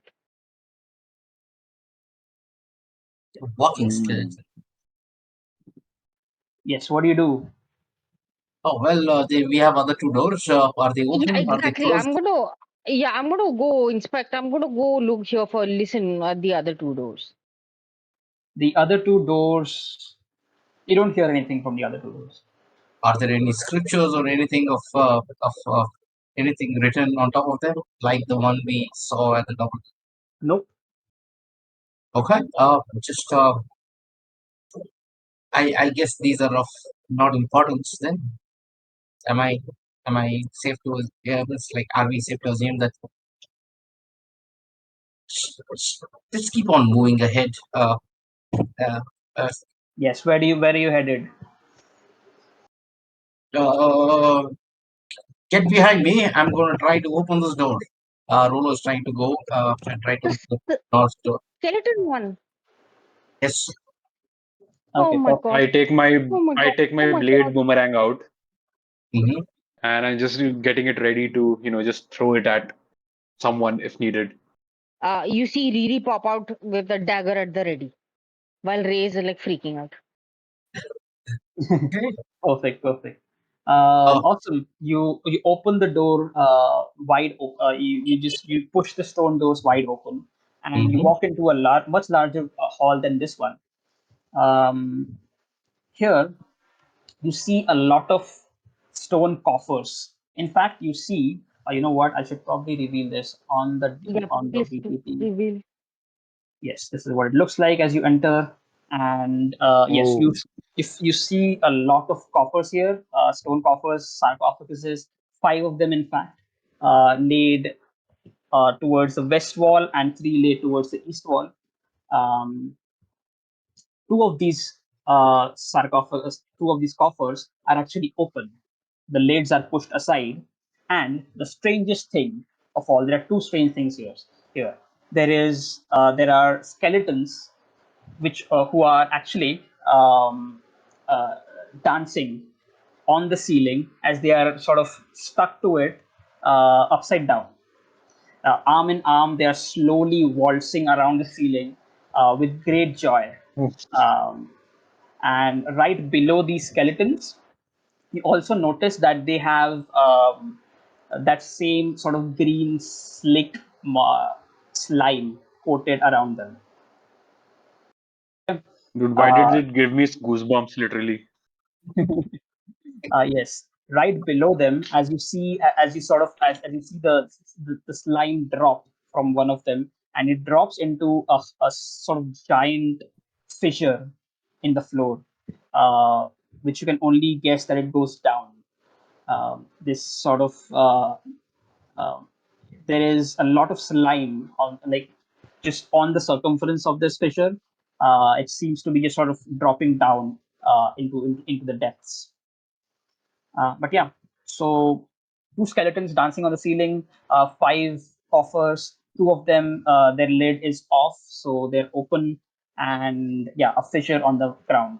There is one exit through this room, which is straight right ahead towards your north. Uh, What do Which you do? which two sarcophagus are open?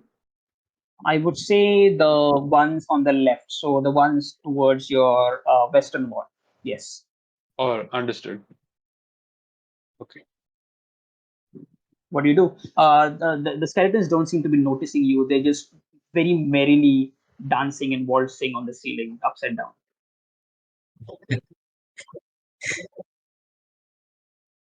And Garrus DM, is is the gonna the sort slime of from them, is that corrosive?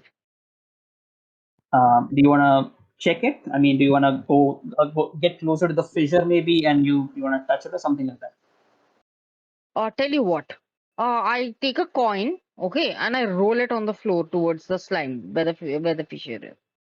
Okay. As you roll it, smart. the coin rests on the slime for a while. The slime almost engulfs it, and the coin becomes weightless. It starts to float in the air for a while. so it like the moment it is a part of the slime. The slime is covering it, and then suddenly it comes out of the slime and just levitating above in the air. No, the slime is now entirely engulfed. The coin is now entirely engulfed in the slime. The slime Ah, is, okay. Inside the yes, coin the is inside the slime. slime. The slime itself is very transparent. It is. I no, I would say translucent. But yeah, it is slightly greenish in color. But yeah, you can see the coin inside it, inside the slime, and as it is engulfed in it, the coin sort of becomes weightless and starts floating in the air. It's the same thing that happened And I before, sort of right? hug towards the left wall. Of the other. Sorry, two people were speaking there. Can you? I was saying it's the same thing that happened before, right? Outside. Yeah.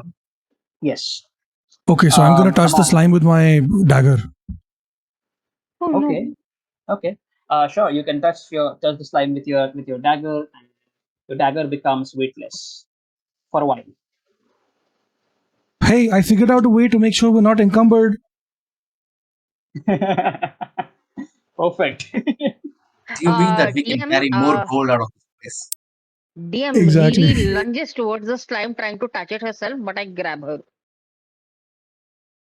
Yes, definitely. Um, right. So what else are you doing here? I mean, Uh, of all the things or- fantastical in front of us with the slime, are also this adorable couple of two skeletons who are dancing on top of the ceiling. Have they noticed us trying to roll coins and trying to touch the slime with the daggers and everything? yes, yes, they do notice you, Okay, and Rolo is prepared for them. they do Hey, notice you. Okay. Raise waves at them, and Riri rolls her eyes. Okay, cool. As they turn towards you, the both of them, they stop dancing for a while. Their feet are like still moving. They can't stop dancing. It's almost like they can't stop dancing. Their feet are still moving, but they're clearly Uh-huh. like trying to stop dancing. They notice you, and their sort of skeletal heads turn towards you, and you now notice that they're actually wearing a lot of jewelry on them. They have a lot of gold and a diamond on them, and you almost um, hear a whisper in the wind. Um, it's a very old-fashioned oldish, but you can sort of make it out. It's not like really oldish, but you can sort of make it out. It's almost whisper in the wind. It beckons to you. The skeletons themselves can't speak, right, because they don't have any larynxes or tongues or whatever. But this wind sort of moves towards you, gives you a chill in your spine, and you hear in your ears, "Join us."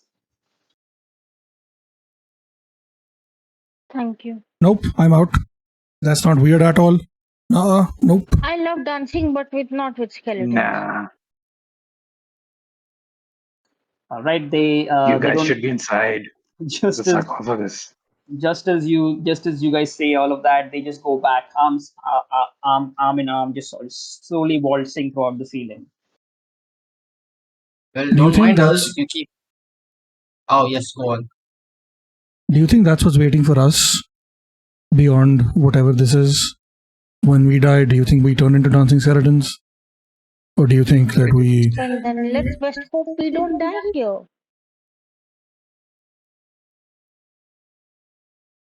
All right. What are you guys doing other than just talking to the Should skeleton? walk across, I guess.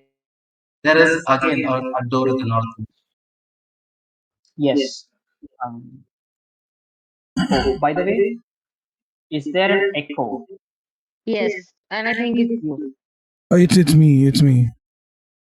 Oh, Oh, so sorry. Void is basically usually the echo culprit in our campaign. the problem Yeah, is I'm paying for my echo. I don't have I do have a pair of headset. I have a headset, but it's too hot in my room, and it gets really hot, and I start sweating with my headset on. So I have to make sure I've got my speakers on, so I mute my mic every time, but sometimes I forget. So that's when you hear the echo. I oh, Okay, no worries. Yes, as you move through this room, carefully avoiding the fissure on the ground. Do you want to look at something? Do you want to maybe check out the coffers or the fissure itself, or do you want to straight head to the door? I do peer down the fissure. Okay. Looking down into it, upon first glance, it seems like you cannot really determine the depth of it. Um, there are like the slime is very slowly dripping into it, but if you can probably, if you want to like actually, if you're actually thinking about going down this fissure, then you can No. probably avoid it. yeah. Oh, I wanted to No, test I something. don't think. Yeah, Is go the on. slime flammable? You can test that, sure. Yeah, I'm going to try to light a fire and try to set the slime on fire. Just I want to see if it burns or not. That could be a I'm gonna get away. I'm gonna get away from him and move towards the other door. yeah. So I'm just Okay. gonna scoop up a little bit of slime on my dagger. I'm not gonna burn the entire Oh. thing because that's gonna fuck everything. So I'm gonna scoop it up a little bit on my dagger and then try to light it. Okay. Sure. Do you have a flint and steel, or you can probably use the torch Yeah, that's torch is available for better. you. Okay. Just give me 1 second. Okay. Yes. So you try to light it, and no, it doesn't catch on fire. Okay. Yes. You can tell that it's the whatever touches this slime becomes it loses its weight for a moment. Also, DM, in the meantime, can I just see what's written on the coffins? Yes, you can. So as you sort of go around looking at the coffins and you notice that there are portraits engraved and names along with like some sort of relationship. So the two open coffers, open sort of stone coffers, they have brass plaques. In fact, all of them have brass plaques, and it has again the portraits engraved and the names of the people who are buried here. The open ones, they don't have any skeletons in them, and they don't have anything in them. Um, One says Lady Amaranda, and in bracket it says mother. The portrait, it shows a tall, elegant, stick-like woman with big nose holding a book. The second plaque of the open coffer, which has nothing in it, it says Lord Brickforwith. In brackets, it says father, and you see a man, a stocky man with a round head and a chunky beard. I read these names and then I look up at these two and I say, what are their names again? Sorry. Lady Amaranda and Lord Brickforwith. Okay, I say look up the Lady Amiranda and Lord Brickpovic. Is this you? And I point to their coffin. I point at them. Then I point to the coffins. Yes, they're just continuing their jolly dance, okay, and they just hear something in the wind. You just hear one word, yes, my child. I guess those are three words, but yeah, you hear, yes, my child. Okay. And I then move over to inspect the others. Okay. The others are lid covered, so they're not open. The one towards the north, it says Brandy with the Good.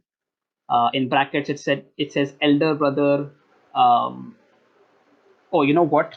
I should have probably slight retcon. For Lady Amaranda and for Lord Brickforwith, it said mother of Lady Joanna and father of Lady Joanna. And for Brandy with the Good, Oh, it says elder brother of Lady Joanna. You see on the portrait, you see a bespectacled man with sort of head bowed and leaning on a staff. The one in the middle, it says the brass plate says Brickford the Wise. In the relationship, it says younger brother of Lady Joanna. You see a man wearing a chainmail and a hound at his side and a bow in his hand, almost like a hunter. Um, the last coffin, the last coffer, the brass plaque on it, it says Emmeline the Chaste, sister of Lady Joanna. You see a small sort of lady with a mourning veil on, cradling a cat.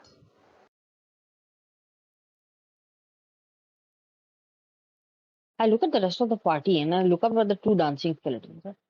How on earth did they get up? And where are the siblings? I don't know about that, but I guess we're agreeing that Lady Joanna had all her family members killed. What? Why'd you jump to that conclusion? Why else would they all be off Lady Joanna?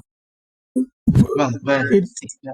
I'm pretty sure, Master Dwarf, that the only reasoning I could come up with is that this chamber itself read the most dear, and I'm pretty sure that means that probably they were buried here with all the love and care, rather than being killed, maybe. Or And maybe the I don't know. two, Maybe I'm just a or cynic. maybe the most dear, or maybe the most dear meant in reference to Joanna's most dear. I'm assuming. but whatever is causing it is not the chamber itself, but are these slimes which I don't know from what depths they have seemed to seep out of from these fissures on the floor. Uh,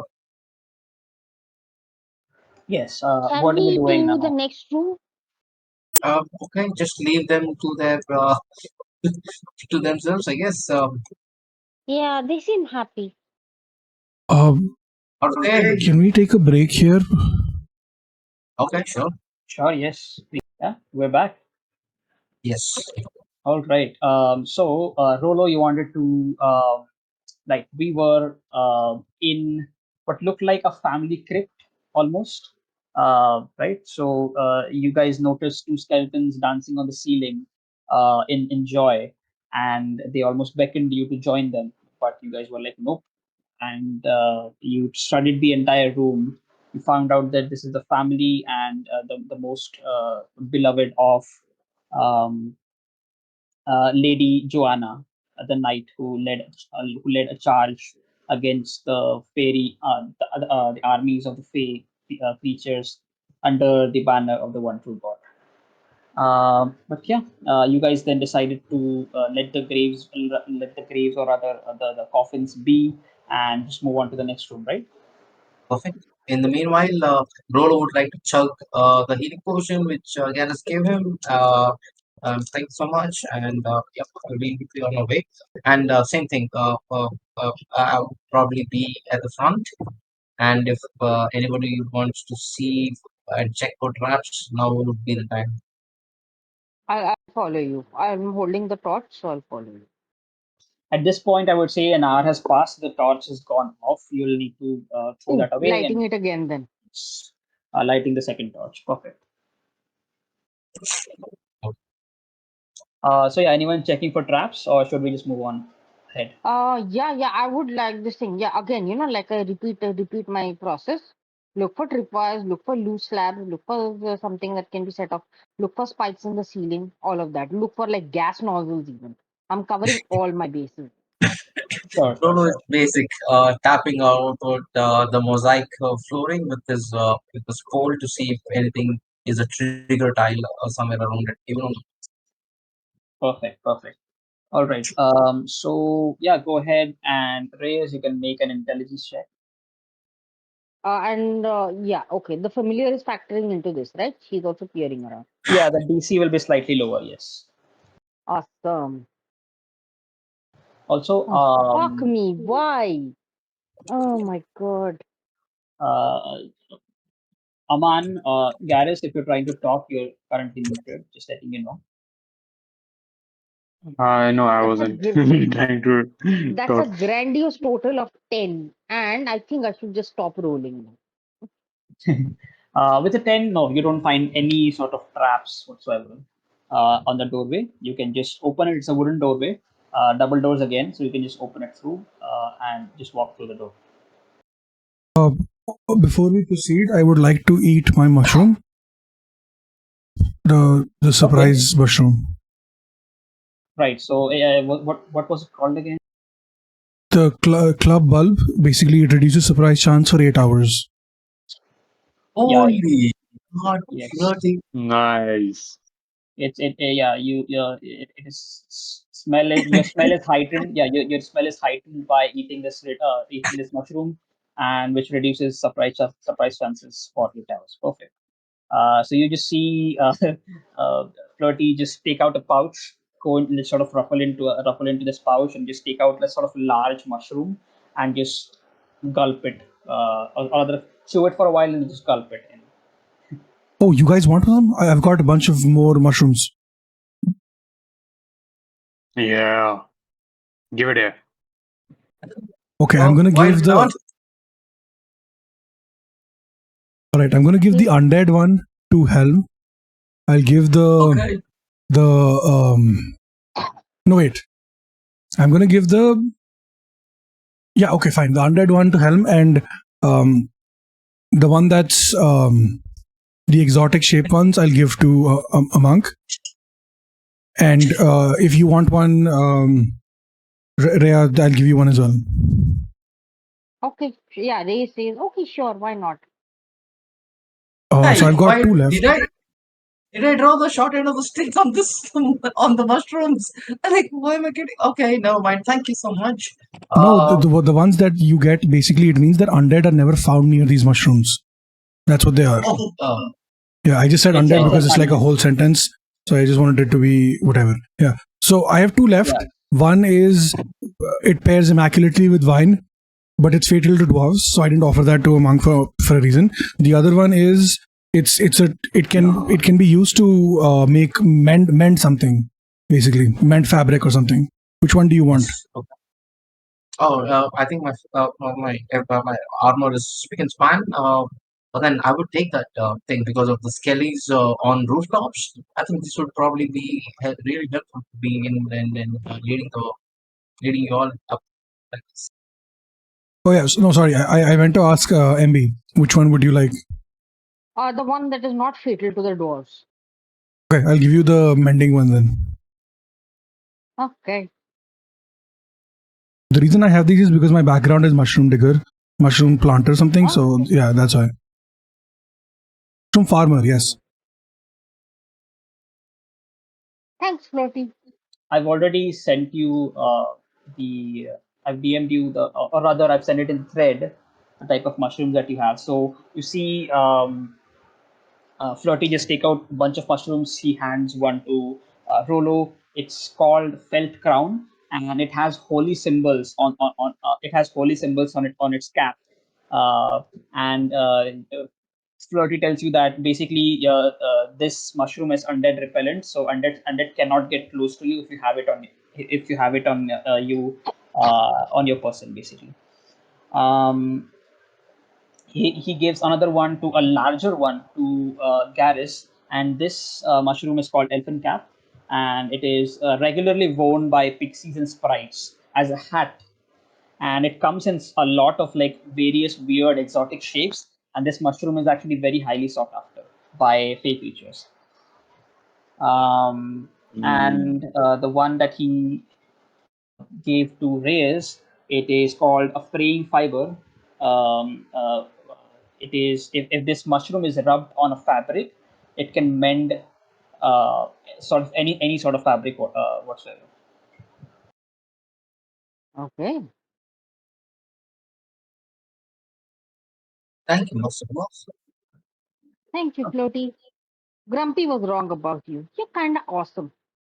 I appreciate that. Next time you see him, tell him I said go fuck yourself. This thing, and from my pocket, Riri responds. This one's got this goody two shoes has got a stick up her ass. I'll relay that message. Can we just keep the little one as around and send the princess back to her castle? Shut up. And from my pocket, Riri just goes.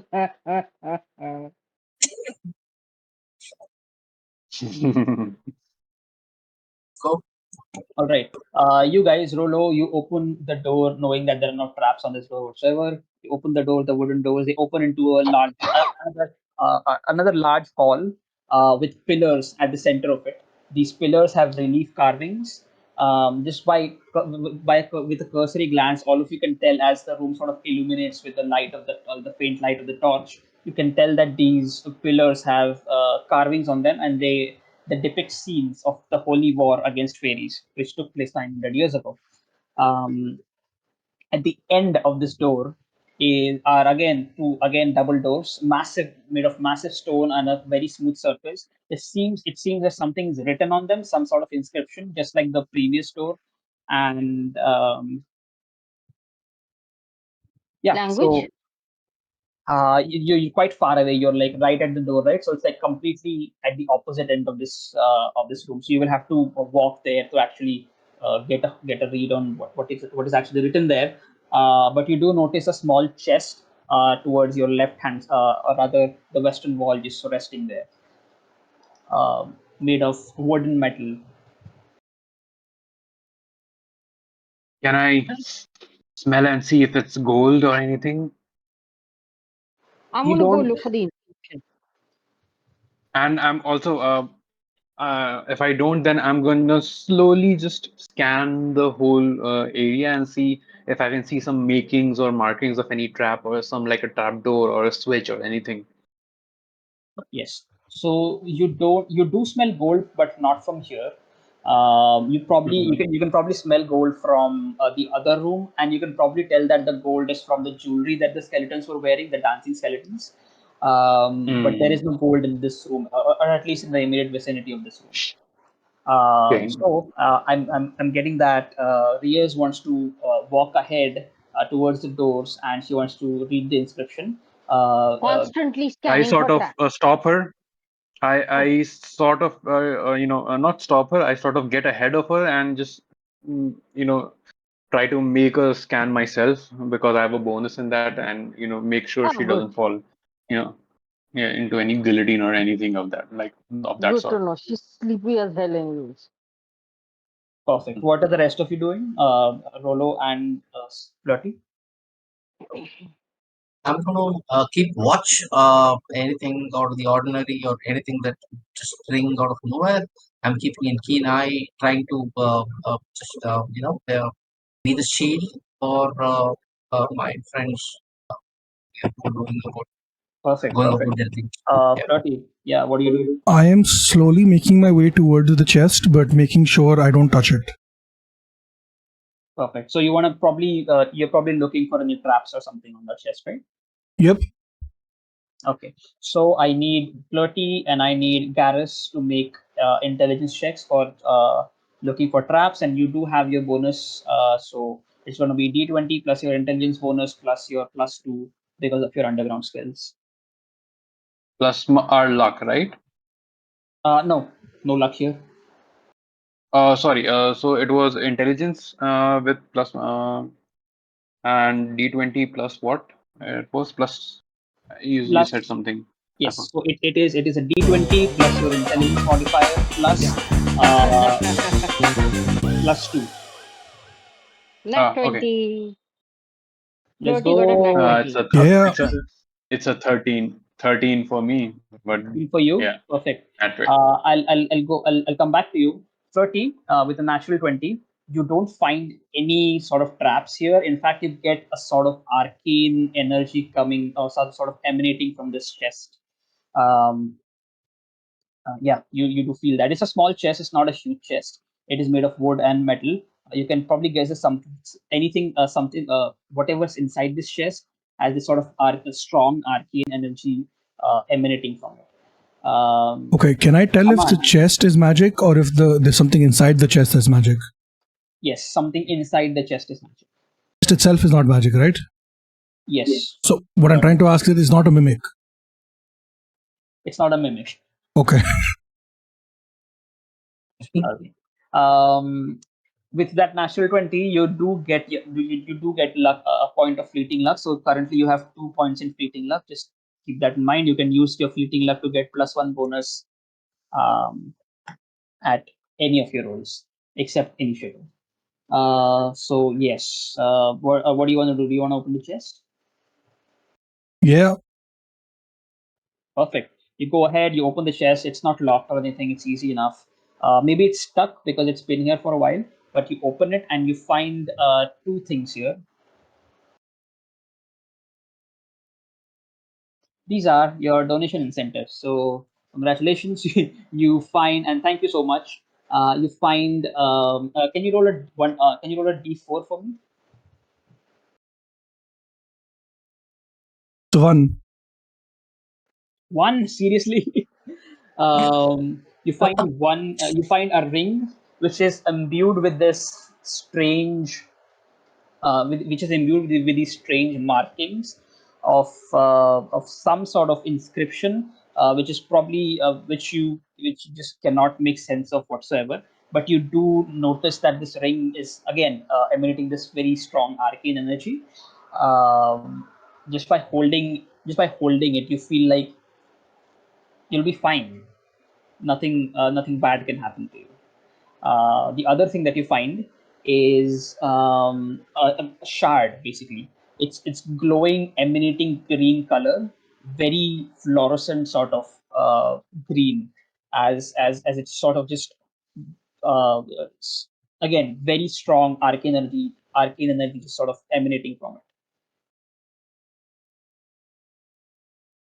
I'm just gonna call out, hey, I found some things. Does anybody know how to identify magic items? I make an about turn to go study these. Okay, you go ahead and you try to And study sorry, them. not about turn and about toward. Yes, of course, the one. As you're studying them, let's go back to Aman. As you move forward and you try to get in between the Reyes and the double doors, you do notice that there are no traps here, but there are these two stone hounds at either side of the wooden doors. They are chained with like this very strong looking metal chain, and they seem to be like completely still. They are Uh, stone. they are made of stone. Yes. As you get closer to the door, So Reyes is probably taking the torch away, so it's probably slightly harder to see, but Hmm. you have Can I retcon and call him back? I can't. I won't leave him there in the dark. sure. So let's say all of this is happening before Steve finds the items, right? So yes, so you do read. It does read something on the double doors. Okay, Double but through my infravision, can I still see these outlines and maybe feel that there's some heat or something there? No, I don't think so. No, the Got only it. thing Okay. you I'll see, the only thing you see are two stone hounds chained with the door, right? And this chain is like long Mhm. enough that it can go around the entirety of this room. So these hounds, so yeah. So basically, this chain, they're chained, and the chain looks really strong, made of metal. The double doors are massive, made of stone, very smooth surface. There is an inscription written on it in common tongue. They do seem locked, by the way. And Okay. yeah. I follow back to where the guys are. Okay, perfect. I'm assuming Reyes goes back as well and tries to identify Yeah. the items. I don't think you have identify as a spell, right? No, I don't have identify as a spell. This is just going to be a basic, like just trying to rack my brains. That's all. Yes.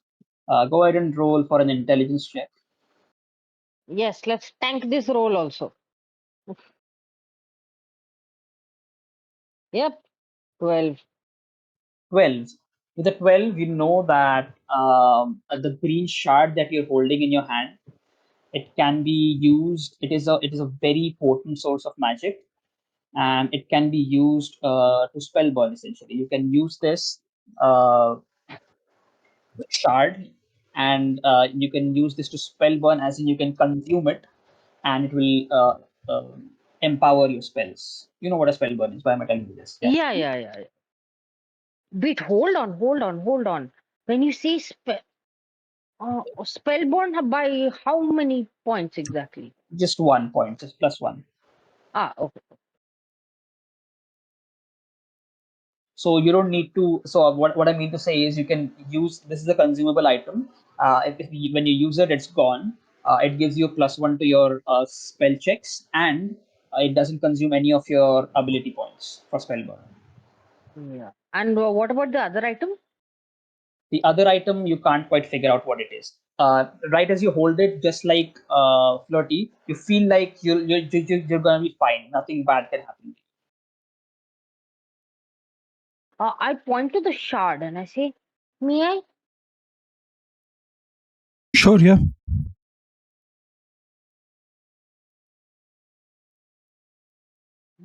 What about the ring? She, who wants the ring, people? You know what? Sure, I'll have it. I'll take it. I'm gonna put it on. Perfect. Go ahead and um, What? add. Go ahead and add plus one to your luck score. Your current luck Oh, score. Let's go. No. Your wow. I current mean, luck score, by the way, not your max luck score. family of this lady Joanna is loaded, dude. Like in, in terms of magical giveaways. I know, right? It's almost like these items are coming out of nowhere. Oh God. uh, would love more items though. Just for a good cause. Peace be with you, Joanna. Just a quick thing. We have an hour and a half before the next game starts. Just letting you know. Oh, Yes. So let's pick up some pace here, right? yeah. Yeah. Now I'm going to go read that inscription. Yes. Perfect. So it's written in Voldish, so it's perfectly legible to you. It says, "Call to the companions." Call to the Wait, do we need to companions. call the I look skeletons? at the I look at the I look at the two hounds. Trying to figure out if it's related, which she's assuming it's related to them. Maybe. Okay, what can you describe these two hounds for me? Sure. Give me 1 second. Do they have collars with dog tags on them? They Uh, don't. They don't have collars with dog tags on them. Okay. Really I'm, pushing my luck here. I'm just gonna use my the long pole which I'm carrying as probably uh, uh, uh, an insurance in case they do come alive, which I'm not sure if they will. Or then maybe a stick and a weave, and then probably use that to distract them. Probably try to play fetch with these Oh my god. these yeah, stone dogs. Photo is basic. All right. Sure. Yeah. So yes, call to the companions. You see two hounds there. They haven't moved yet. You, because you're a wizard and you were a shaman, and both you and because you rolled for your traps thing, Garish, you do notice that the door in front of you, that the inscription is written on, is locked. And because you're a wizard, Reyes, you can probably tell that it is magically locked, Call to magically the warded. companion. Call to the companions. Call to the companions. Okay. I back off a little. Riri gets her dagger ready, and I turn to the rest of the party and say, "Okay, I'm gonna try and address the dogs. I'm not sure how this is gonna go." Well, okay, give it your best shot then. And yeah, Riri kind of Ray's turns to face the dogs and goes, "Here, doggy, here, good boy." And Riri just like jumps out of the pocket and whistles at them. You do that, perfect. And deathly silence, aside from maybe someone walking around this, one of you walking around this room. There is no response from the stonehounds. Call to the companion. Okay, there are stones and all on the floor, right? Yes, some rubble. Yes, Yeah. What if I roll it towards them, like kind of in a fetch scenario? sure, you can do that. You take one of the stones and you throw it towards to kind of beckon them No, to I fetch it. roll it towards them. Yeah, you try to beckon them to fetch it, right? Kind of like that. So yeah, No, you this throw is it. this is inviting them for a game of fetch. Say you you first toss the dog a stake, or you like kind of roll the ball towards them. Yeah, yeah, First. perfect. You throw, the stone goes and it taps on it stone is thrown and it makes At like their a feet, nice.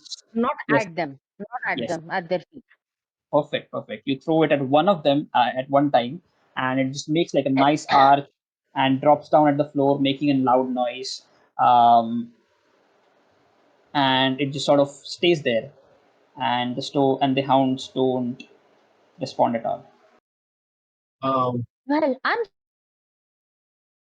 stumped. well, we can try whatever little we heard from old common, which is the oldest. Rolo would try to use the pole and wave it in the air, and then say like, "Here, boy, hear it, boy, it." I don't know how it sounds. Like, "Hey, come on now, here, tap on the floor a little bit, make a little bit of sound, and then come on now. I know you want it." Yes, you say in old worldish, you say, doggos, where art thou, fourth doggos, fetch doggos. Yes, right. So you do that, and maybe maybe it was a trick of your eyes. Maybe you were trying to look at them with a peripheral vision or something, but you do notice a movement, not enough to like startle you or something. It's not huge. You don't see them move completely, but maybe there was a moment there as you did that. There was a movement there. Okay. With what little information I have from, and also what little I can see can I also judge that the chains as they move around are also moving about with them, which are tied to them? They are no, they are not moving about. Maybe you heard the stone moving, but you Mm-hmm. didn't actually see the stone hounds moving from their place. They are very firmly sitting down, and it in almost like a guard position. Okay. Well, uh, stone dogs. What do you think they they would? Okay, I have a stupid idea. It said call to the companions, right? Mhm. I Can you hear me? Yes, sir. Yeah. Yeah. Okay. I thought my mic was being weird. Yeah. So the I I have this, like, I know someone who, when they lost a family member and then they got a dog, they named the dog after the family member as a sort of like a memory thing. So maybe on the crypts, did we see names of the people who died, or was it only family relation? Maybe we could try the names one by one. Oh, okay. Okay. Said call out to the There is companion in that sense, right? So I'm saying yeah. that maybe the There, companions' names were the same names as the family members. That That's way. kind of awesome. yeah. Well, Master Dwarf, here is something that could be of use. There is Emmeline the Chaste, the sister of Lady Joanna, and she was a cat lady.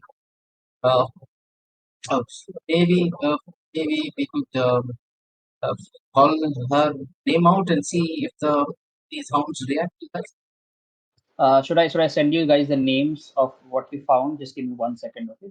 Yes, Yes, sir. please. Uh, and uh, and Lord Brick. Go ahead. You can role play that while I just type this through. Yeah. Please. That's about it. The names of God is the mother of Joanna was Amawanda. Amawanda. I hope I got it right. It's Hotel Rwanda. Yeah, say That that. was a nice little tea place which I used to hang out with my nightly brothers. But then coming back here, the elder brother was called Mr. Brandywood. Seemingly had a staff. Then there was No, it's Brady Bunch. okay. Then there was Brickford, the wise, who was the younger brother of Lady Joanna, seemingly hunters. Oh, he's posted. He's posted the name. I was so right all this while. What, you took me seriously? Oh my god. Wait, what? Like where? Well, Oh, they said the Brady Bunch. Of course, it was supposed to be not real. Yeah. yeah, did not read that. Totally. Come on, Helm. Get your head in the game, man. And No, get your pop culture I'm totally references in together. character right now, and then I And think get your I get your think pop culture Lady references Aurora together. here is taking out of yeah junipers out of me.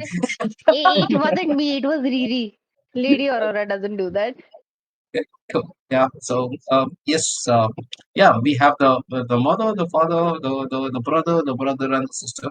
So Emmeline, the Chast, had cats. Maybe these dogs would have I don't know, just me, or just call out their names once, one after the Oh, other, and let's see how go they ahead, react. Rolo.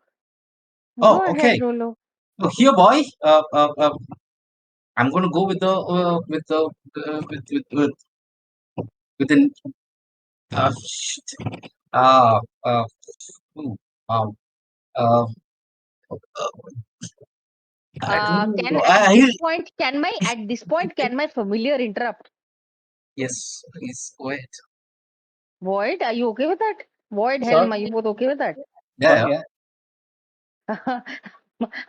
Riri looks at you and goes, "Oh, for fuck's sake!" Okay, Emily, Brickford, Brandywood, Brickford with Amaranda, something, and she follows that up with a whistle. after Mhm. each name. And Rolo ends it with "Here, boy," maybe sounding as docile as possible. Hmm. You do speak out all the names, right? Yeah. Huh. There is no movement there.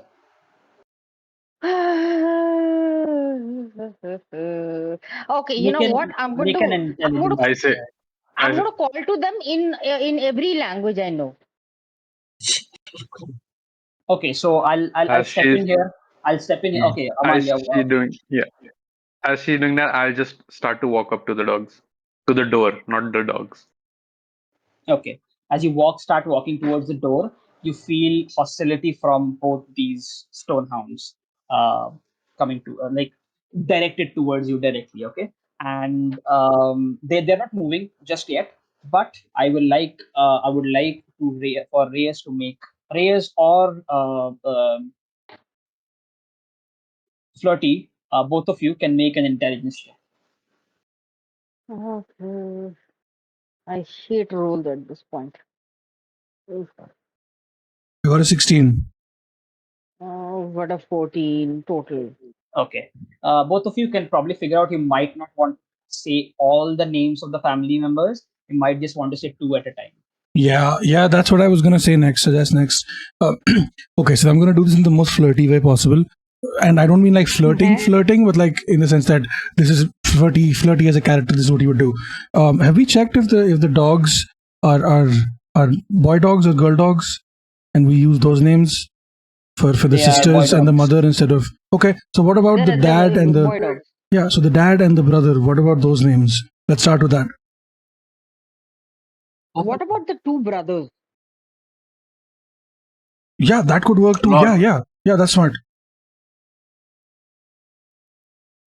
Go ahead. Yeah. So Brandywith, and Brickfoot. Hmm.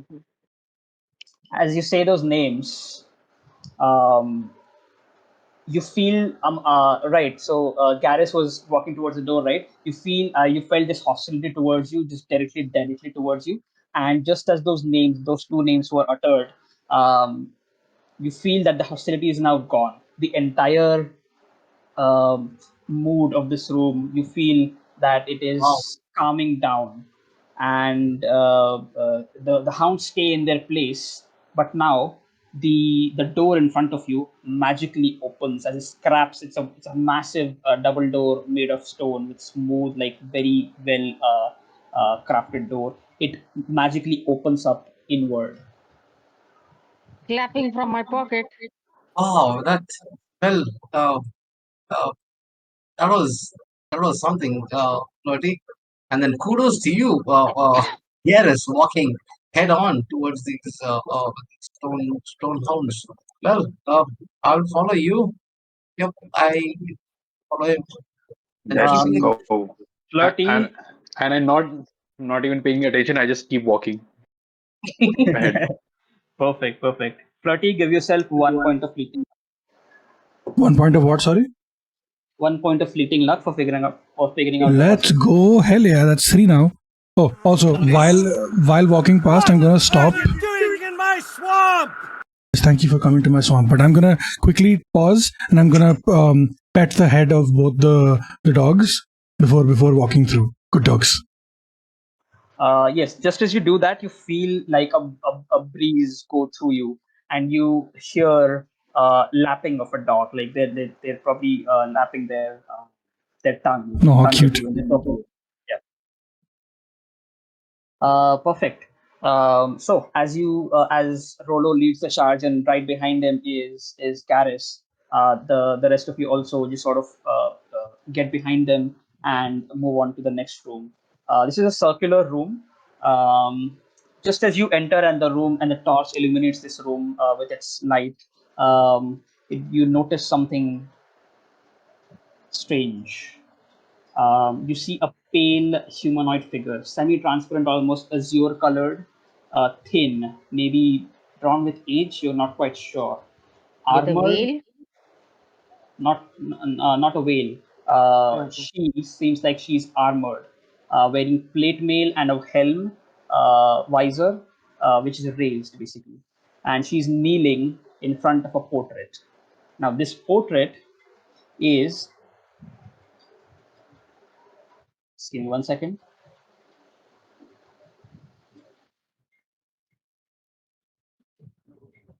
Yeah, this portrait in front. So this sort of knightly figure, she's almost translucent. Okay, she's not quite there. She's translucent. She's pale, and she's What wearing this are armor, you and she's doing in kneeling my swamp? in front of a portrait, which is right at the end of this, completely opposite of where you just came from. Okay, right at the north end of this room, of this circular room. This portrait, as the light sort of illuminates it, this portrait depicts an elf lady with long flowing hair, blonde in color, wearing a white robe, and on her forehead is a star. She's standing in the middle of a stone circle, which you might recognize something similar right outside this mound.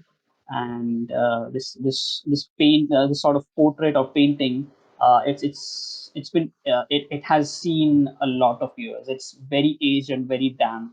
It is grimed with dust, but that doesn't stop the apparition in front of it to kneel down towards it. There are a lot of candlesticks here, but on the floor standing, basically they are tarnished and blotchy. Other than that, yes, that is what you see. In the center of this room, there is a large stone coffer, which is closed. It has some carvings on it, but you will have to get closer to it to actually determine what it actually is. Did someone drop off? M Uh, back. Okay, she's back. Perfect. So, MB, what did you miss? I don't. I think I was just chucked out for a second. I don't think I missed anything. All right, great. So yes, like I said, in the center of the room is a large stone coffer. It is closed with a stone lid. There is some sort of carvings on it, but you'll have to get closer to actually determine what they are. But yeah, that is what you see. What do you do? Mhm. I approach it with my crowbar. It looks expensive. Is Right. my lady inside? Just as you get close to it, the apparition, which was kneeling in front of the portrait, she stands up and she turns towards you with like very. She does this a very slow turn that she's almost a very a regal sort of turn towards you. With her stern eyes, she looks directly into your eyes, Garrus, and she says, "Strangers, what is your purpose here?"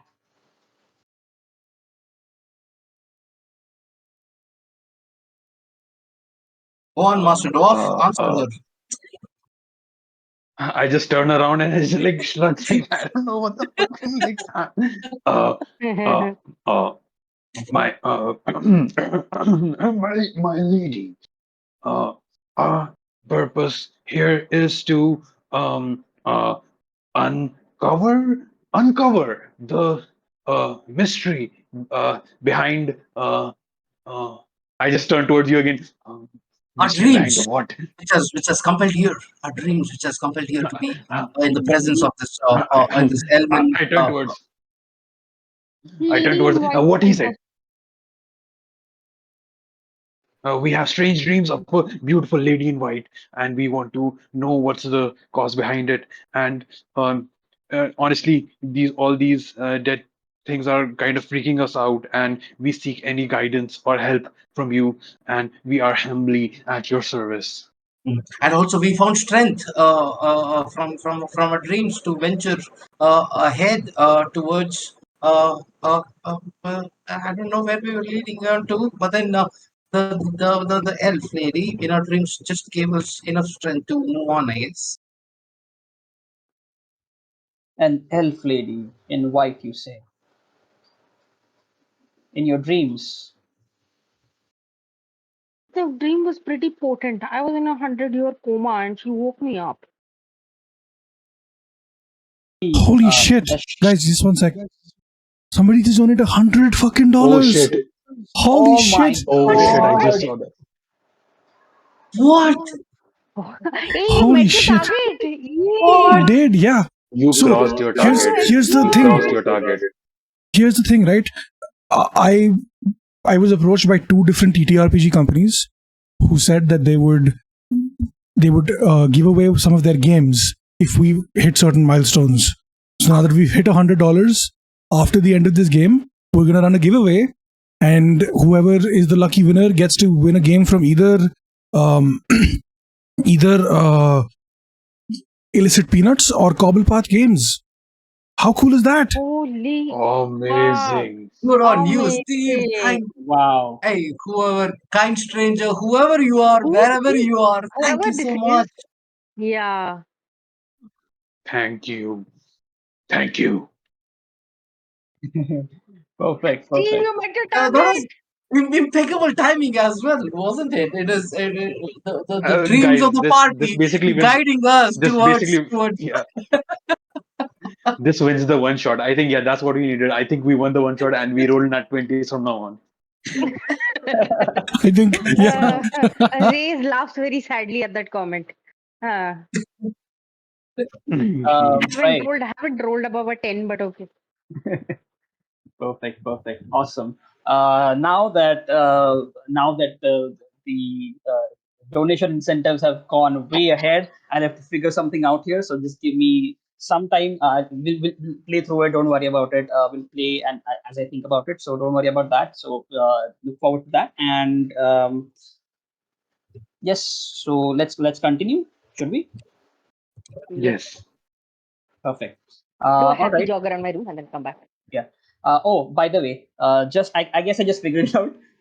In addition to something else that you will get, all of you can have two fleeting luck points, and these luck points won't go away. Oh, okay. Thanks, Void. And thank you, kindly stranger who donated. Perfect. DM, just a quick question. How do we use the luck point? You spend a luck point, whether it's fleeting or whether it's your attribute score. You burn your luck point to get +1 to any roll that you want, except initiative. Understood. Thank you. Yes. So just keep track of your fleeting luck points. You started with one, and I think only I Flirty and you, yes, and and you as me. well. Yes. Okay, awesome. So yeah, let's continue. She looks at you very quizzically and she says, "An elf lady in white. Um, She was very pretty. by any chance, do you speak of Very. her?" As she sort of moves her hands very regally and points towards the portrait.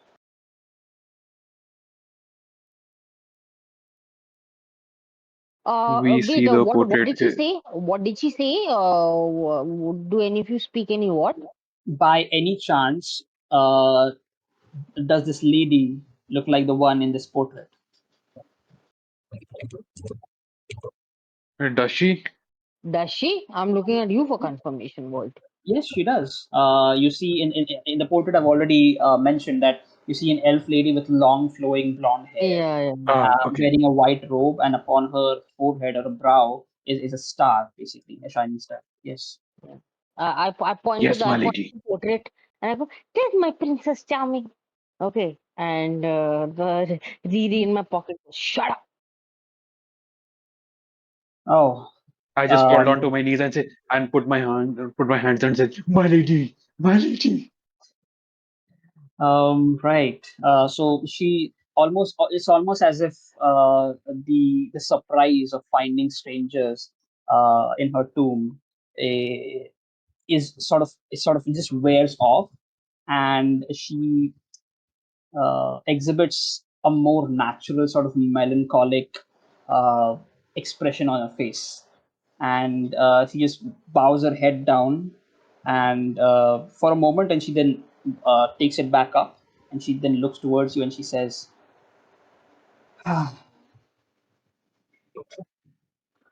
"Oh yes, my name is. I think introductions are in order. My name is Lady Joanna. This is Joanna. my yes. This is Mhm. my tomb, and this is the tomb of my beloved family. and um, I am quite surprised to find strangers here, let alone strangers who are brought here by the dreams of the lady, the princess Snowfall at Dusk. She's called the lady that you speak of. She almost like stops for a bit. The lady that you speak Princess? of is the lady that you see in this portrait. She's my betrothed. Oh, she's your Princess Charming. Oh, Never mind. She's my what? No, no. Ray says, she, oh, she's your Princess Charming. Never mind. No, what did Dave say? What did Lady Johanna say? Her Bit betrothed. betrothed. they were gonna marry. They Yeah, were Yes. yeah, engaged, dude. yeah, yeah. Yeah. Damn. Nice. What happened? Wait, What wait. happened, So, Lady Joanna? yeah, my question exactly. It was a long time ago, almost a millennia now, that I've been reeling in her memories, stuck here while she spends her life imprisoned by her own father. It was the You don't look a war. day over 100. What is worth? She, she's not. She's not in the mood to pick that up whatsoever. She's like very. She has this very sort of melancholic expression on her face. Okay, she doesn't flinch at all by a comment. Uh, Years ago, when the war was raging, I stumbled upon the woods, got lost. Actually, it was very embarrassing at the time. But as fate would have it, it was our fated meeting. Uh, the princess, Snowfall at Dusk. I met her right here on these lands, the same burial mound, uh, uh, the same land where this burial mound stands. We met here, and then we just kept meeting here.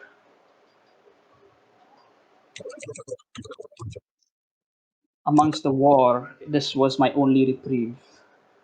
I saw my friends, my mentors, my soldiers perish in the horrible, horrible war. But being with the princess, being with Snowfall at dusk, it just felt right. We kept meeting, and somewhere, sometime in those meetings, um, fell in love. But as fate would have it, it wouldn't last long. Her father, the Frost Prince, was not okay with her um, marrying me. We had already exchanged rings at this point. Um, Her father, when the war was won, her father took it upon himself as he was um, sent back into the land of the fairy. He took it upon himself to bring his daughter back and imprison her. Imprisoned her where? I'm not quite sure, but I know that she's somewhere around. I can feel it. Nearby? Yes. Is there a Um, way for us to? Uh, I don't know how it works in this system, but like to figure out if she's telling the truth about why her betrothed was imprisoned. Sure. I guess roll for a personality check. Okay.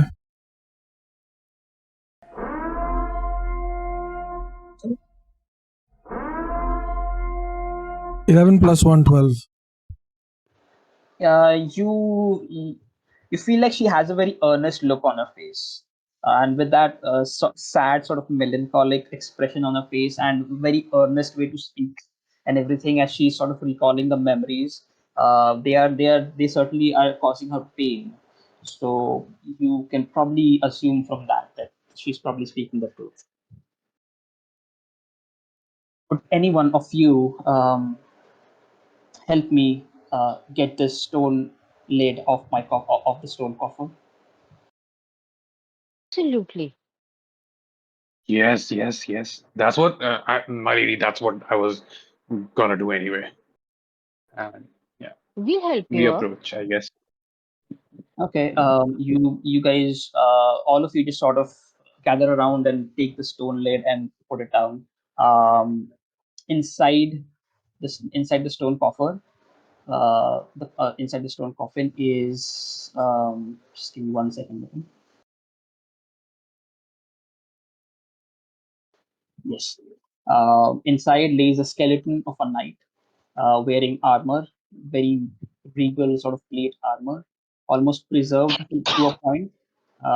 Upon the skeleton's wrists is a pair of copper bracelets engraved with owls. Their eyes are amethysts. They look Oh, okay. incredibly valuable. Upon the finger, upon the right hand finger of the skeleton, in the ring finger is a bronze band set with moonstone, with fittings in the form of woven branches, basically.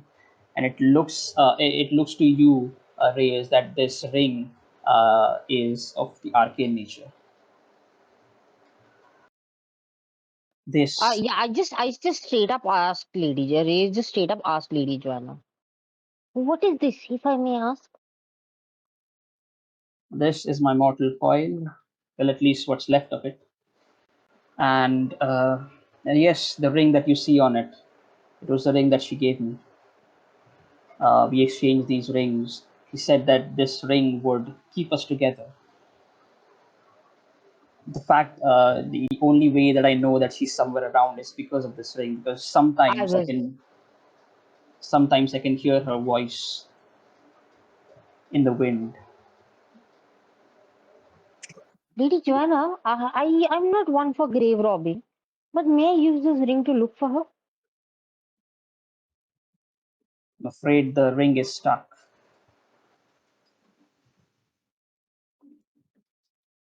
Stuck how? It's bound to me, and it's the only thing that's keeping me here and in presence of my beloved. I would not want you to remove that ring, I please. won't do it without your permission. And at that point, Riri just whispers to me, cut off her hand and take. And Ray says, shut up.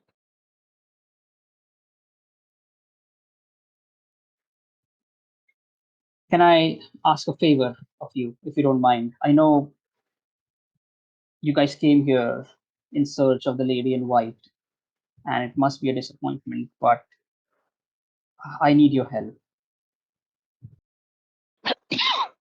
All right. Anything. Can you take my mortal coil, my skeleton, my remains, and take me with you downstairs?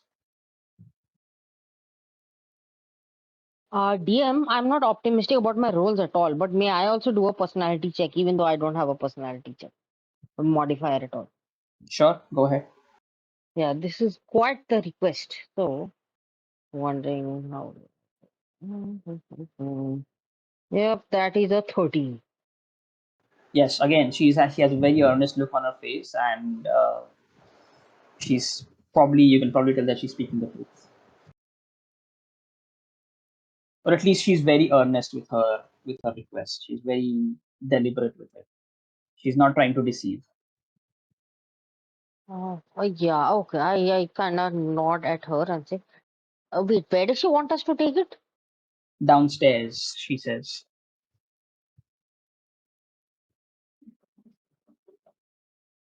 How do we Hmm. get there? Well, there are two ways. You can take the stairs down. As far as I can remember, there should be stairs going down from the room that you came through. Um, I'm, and if my memory doesn't elude me, there's also a fissure in the ground where my family lays, where my family rests. Lady I Joanna, turn to the what is that party. slime? Slime, it just occurred out of nowhere. It seems that because of this ring, somehow our souls were connected, and because of that connection,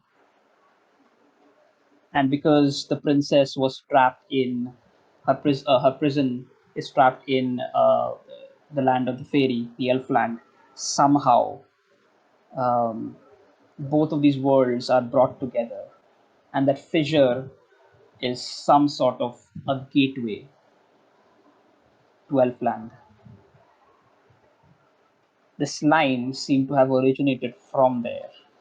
I don't know what its properties are. I know that it disturbed my parents and sent them into an eternal, um, Waltzing. eternal, yes, eternal thing where they just keep dancing. They don't It's seem not to so live. bad. They're just dancing. They do seem happy, yes.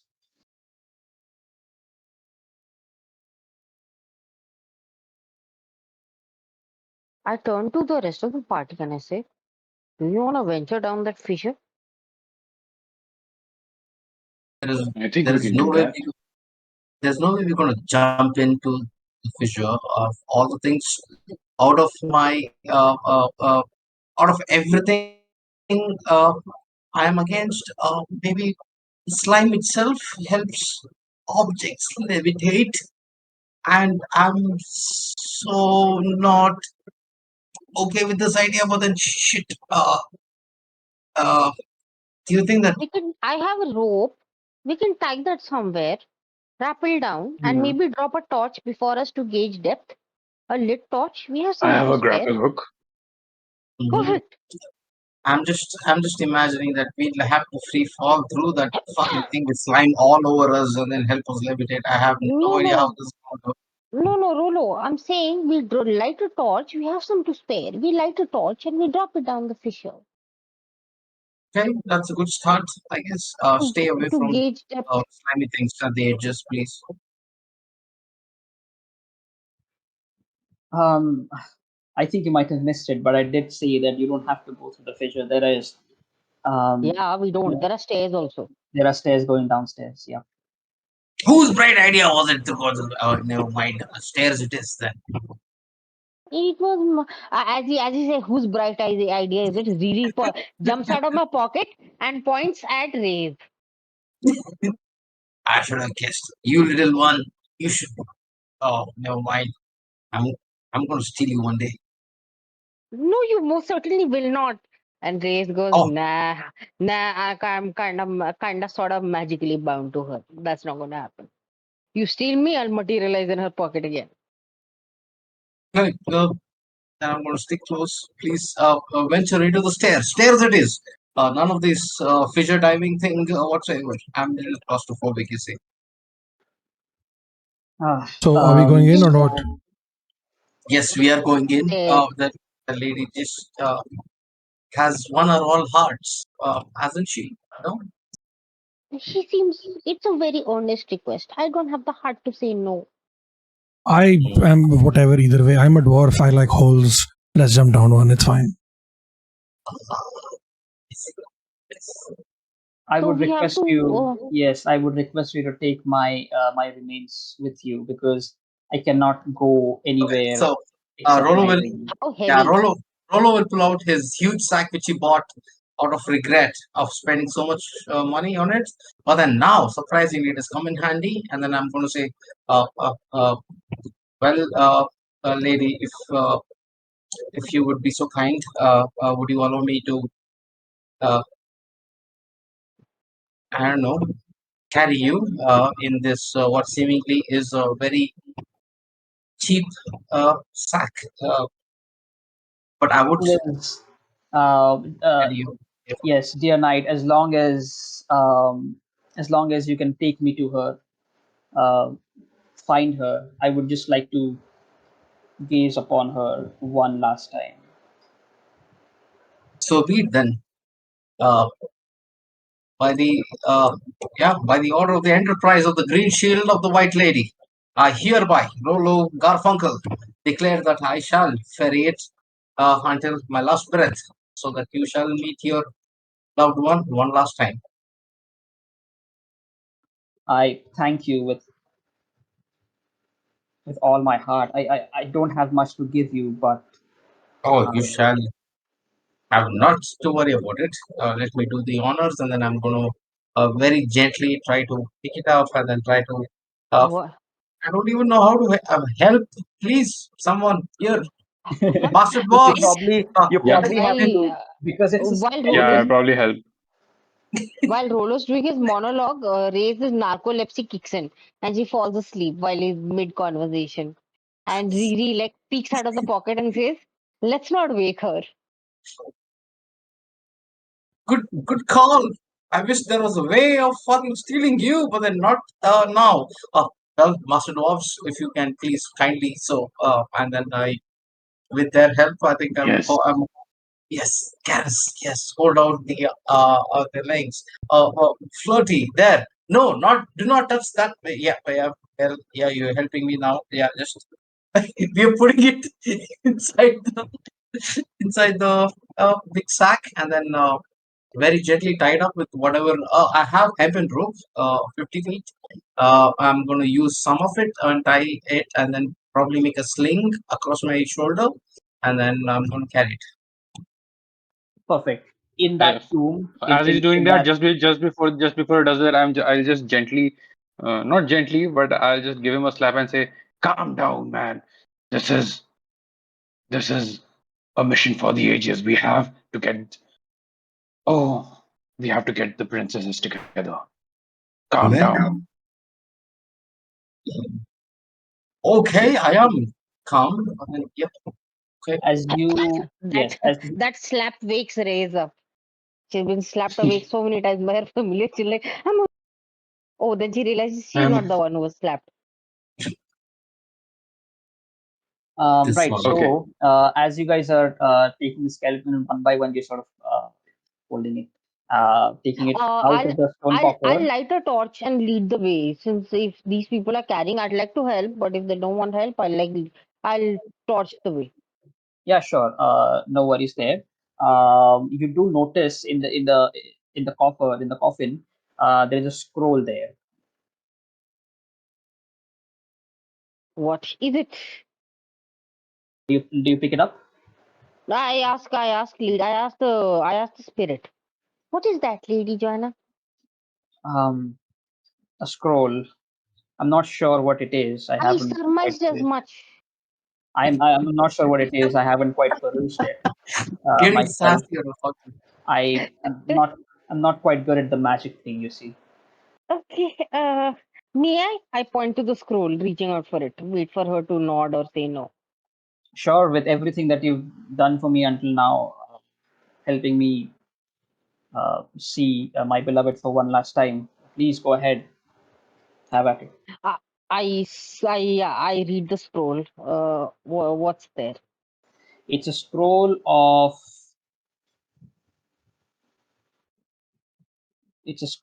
dispel warding magic. Okay, okay, okay. Yes, it's a scroll of dispel warding magic, but it also there are some there is something different about it. So I'd like you to make an intelligence check. 1 second. It's quite a it's a higher level spell, right? It's very high level spell. It's a cleric. It's a cleric spell.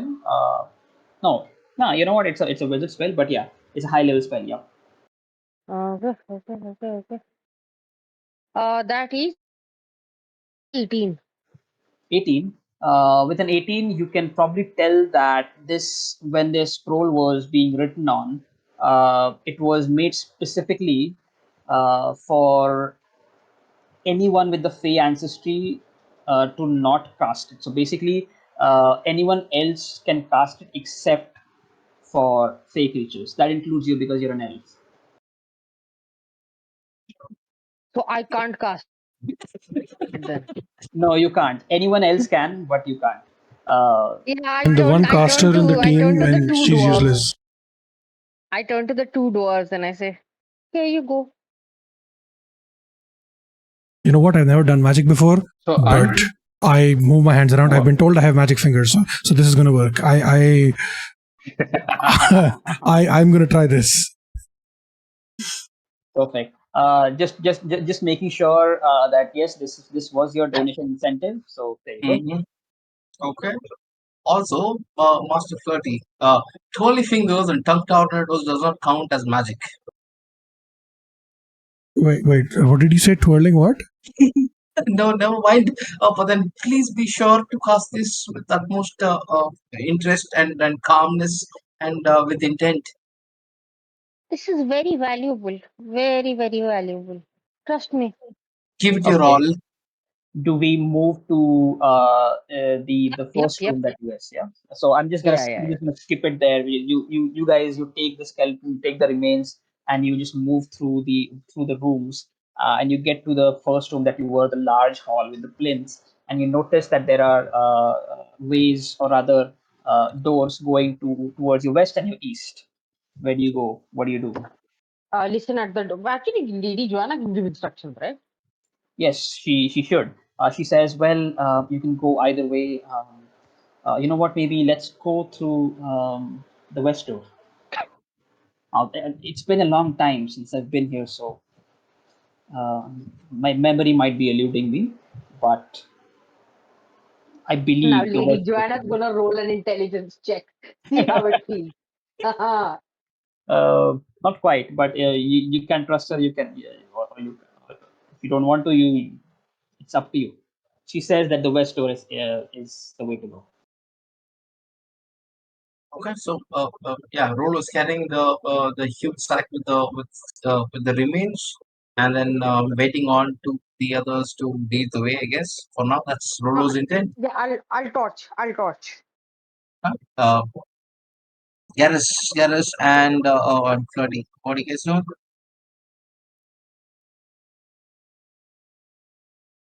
I'm falling up behind. Flirty has the scroll. I don't know. I'll bring up the rear and just take a one last look. One look. Just scanning the the room and seeing if there's anything else of note. But yeah, that's what I'll do. Yeah, I am reading the. I have the scroll in front of me, and I'm pretending to read it intently, even though I don't understand shit. And in my head, all I can think is, I am a dwarf and I'm digging a hole, diggy hole. I'm focusing on the lyrics of Nice. the song to make it look like I'm concentrating on reading because I don't understand Okay. shit. Perfect. All right. You open the door and it leads to. You open the western door and it leads to another circular chamber. Just give me 1 second. I will. Yeah, there you go. You can now see it on the VTT.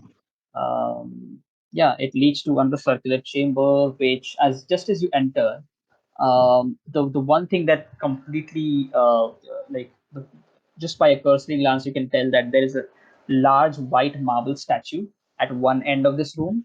Mhm. It is of an elven lady with long flowing hair, blonde in color, and her forehead there's a star, shining star, she's beseeching silence though.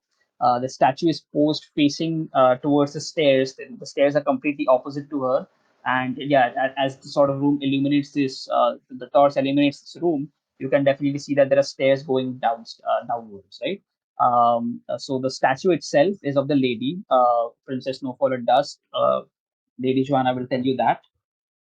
And the statue is beseeching silence. So as the statue is posed, her finger is raised to her lips.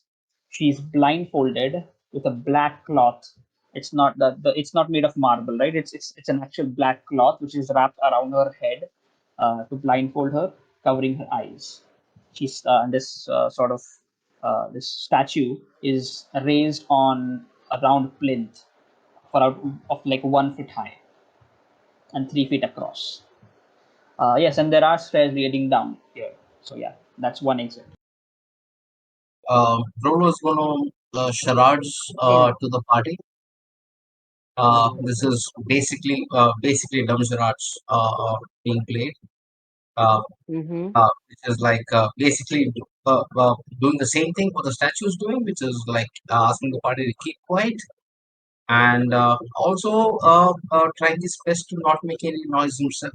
And then Yep. he's going to beckon towards the stairs, and then he's like, yeah, and he's going to crouch a little bit, but then tippy toe puts that yeah, the stairs, I guess.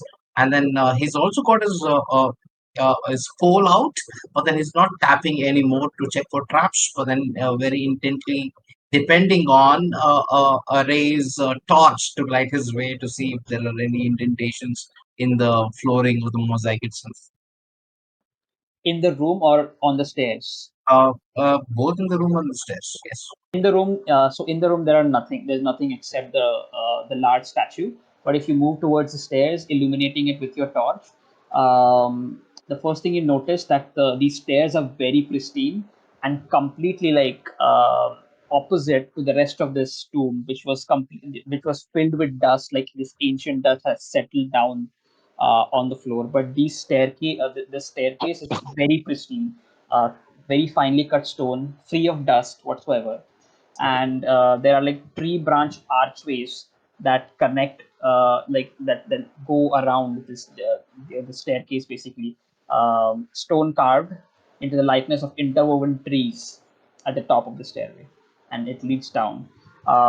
As you're illuminating the stairs, it also reveals that it basically reveals shimmering reflections of water coming from something that's down there.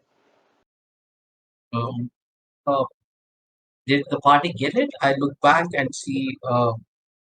I just point down to the stairs, and then I'm going to put out like a super finger, like as in my thumb and my index are curled in a circle, and then the three fingers are up, as in saying okay. And I'm going to point towards going downstairs. Uh, and yep, I just want to know if the party responds. I nod at you. Okay, raise nods. What are the two off masters? I also nod. Okay, here is nods. I'm gonna wink because I want to be different.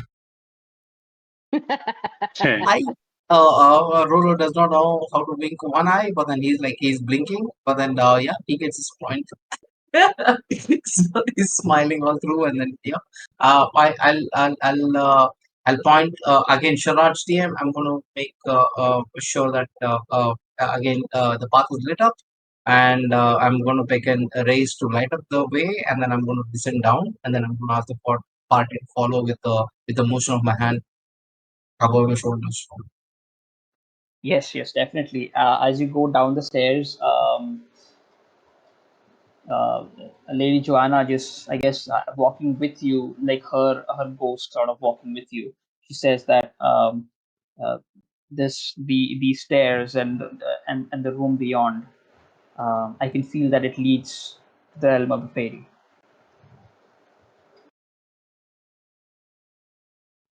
Realm of the fairy. Elfland.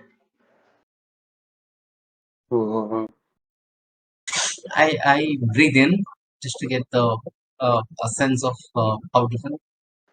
An ageless realm from whence the Frost Prince marched his armies upon Dolmenwood. and upon the mortal realm. It is the home of all kinds of different fey creatures. Some of them reside here in Dolmenwood, but most of them prefer to stay back in their home. I'm gonna turn to Reyes and just whisper in her ear. Friends of yours?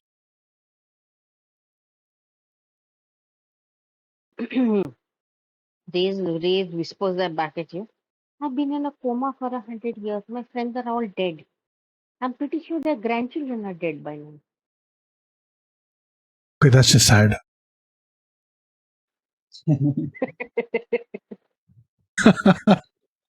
As you walk down the stairs, That laugh. Came out of nowhere.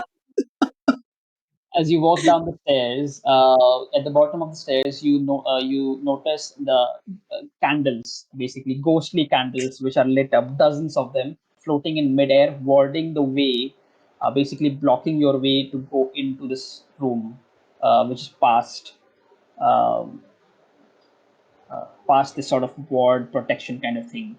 So again, ghostly candles just floating in the air, warding your way to go forward. Uh, because these candles are like very um, separated, not like very closely knit, you can see what's beyond. You see like a vaulted chamber. There's a pool there, and the center of it is a statue of the lady, of the princess Snowfall at dusk, the same statue that you saw above, uh, before descending through the stairs. And the shimmering which was coming through is coming from light sort of bouncing off from the pool and into the archway or the stairs. Getting closer to this ward, to this like warding candles, you Reyes, you feel the presence of an ageless realm pressing against the ward from the other side. From the other side, just pointed out where on the map. Have I not? Nope, Yes, nope, nope. My it's a little. Yeah, according to this, I think it's still in. Yeah, there. yeah. So you're still at the Okay, stairs, just right? repeat that to me again. Sorry. Yeah, you're still at the stairs, but again, like I said, there are like these like ghostly candles warding your way to go into this room. Just use your cursor and point out which room. Yeah, that's room, but which way are the ghostly Uh, candles illuminated? They are warding your. So you're coming from here, Okay. right? You're descending down, and the ghostly candles are right here, just at the doorway, basically archway, which is leading into this room. Oh, they're blocking us basically. It's blocking your way, and you can feel like an ageless realm, basically presence of an ageless realm pressing against the wall from the other side. It's a ward. Okay, okay. It's a ward, right? Yes. I turn to Floaty. We, You're up. Oh, already? I. Oh, okay. So how does this work? You can try and extinguish them by hand, but I'm not sure that's going to be effective. Perhaps it could perhaps be fatal. I'm not so sure. But yes, I think. DM, I'm wondering. This ward can only be dealt with through arcane means, right? Yes. Yeah. So I turn to Floaty, and I say, it's years of study, but it's not just waving your hand and twirling. Just take a deep breath, clear your mind, concentrate, and you'll be fine. So you're saying I need to feel it I deep sort of inside of slap. me. Yeah, I sort of slap his Flirty's ass and says, Think naughty thoughts. Think naughty yeah, thoughts." you gotta slap Flirty's ass, and then you're gonna say, think naughty thoughts. Oh, okay, Hey, come As that he is on. the does that, best motivation for him, as okay? he, Awesome. as Let's he go, does that, Garrus. yeah, as he does that, Riri just snorts and says, "Yep, that's gonna help concentrate." Okay, right? Okay, Flirty has been filled to the brim with inspiration and other things. So now is his moment. I guess he's gonna look at the scroll and and then he's gonna look at the wording and then look back at the scroll and then turn around to see everyone. All right, I got this. Roll his sleeves up and open. You see the scroll in your hand as it evaporates and turns into ash, and this ash then sort of just revolves around your hand as you speak open. This ash glows in a bright color. This almost blinding light comes from this ash as it sort of huddles together and throws itself towards the ward, destroying it completely. Way to go, Master Dwarf. There you go. Holy shit! I did it. Holy shit! Yes, you did. Yeah. Riri pops out of my pocket and says, 10 years of study, and she can points at Raze and says, 10 years of study, and she couldn't accomplish that on her own. Ah, and then pops back into the pocket. Do that again. Do you, yes, now, do you want to cross this room? Do you want to move forward? Oh, yes, Yeah. please. Perfect. So Let's do that. just as the ward is gone, right?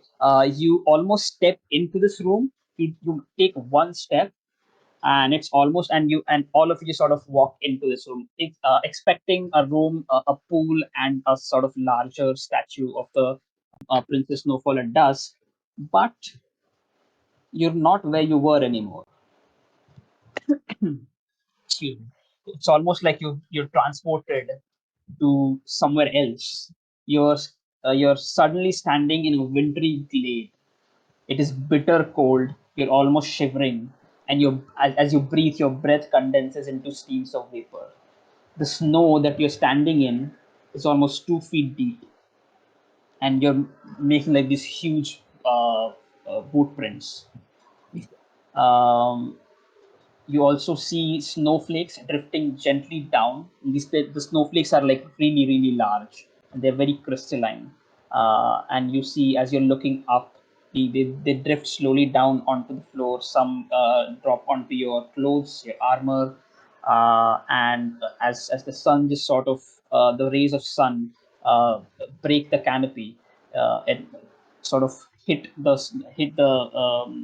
snow, the crystalline snow. It glints and sparkles back into your eyes. You're in the realm of the fairy, Elfland. I did not read any teleportation magic in that scroll. What the hell? It is the ring, says Lady Joanna. I, hmm. Like I said, this ring has brought us together. I believe, it is because of the magic of the ring that this place is a portal to Elfland. Have you been here I before?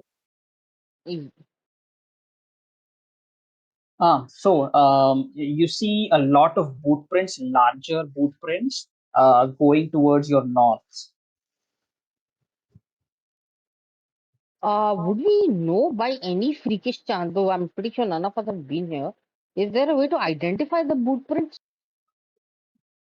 No, there is no way to identify the boot prints, but you know that they're larger than human. In fact, Like very giant large. footprints or something? Not giant, but not humanoid as well. Something in middle. And Hmm, pretty not recent? good. Pretty recent, yeah.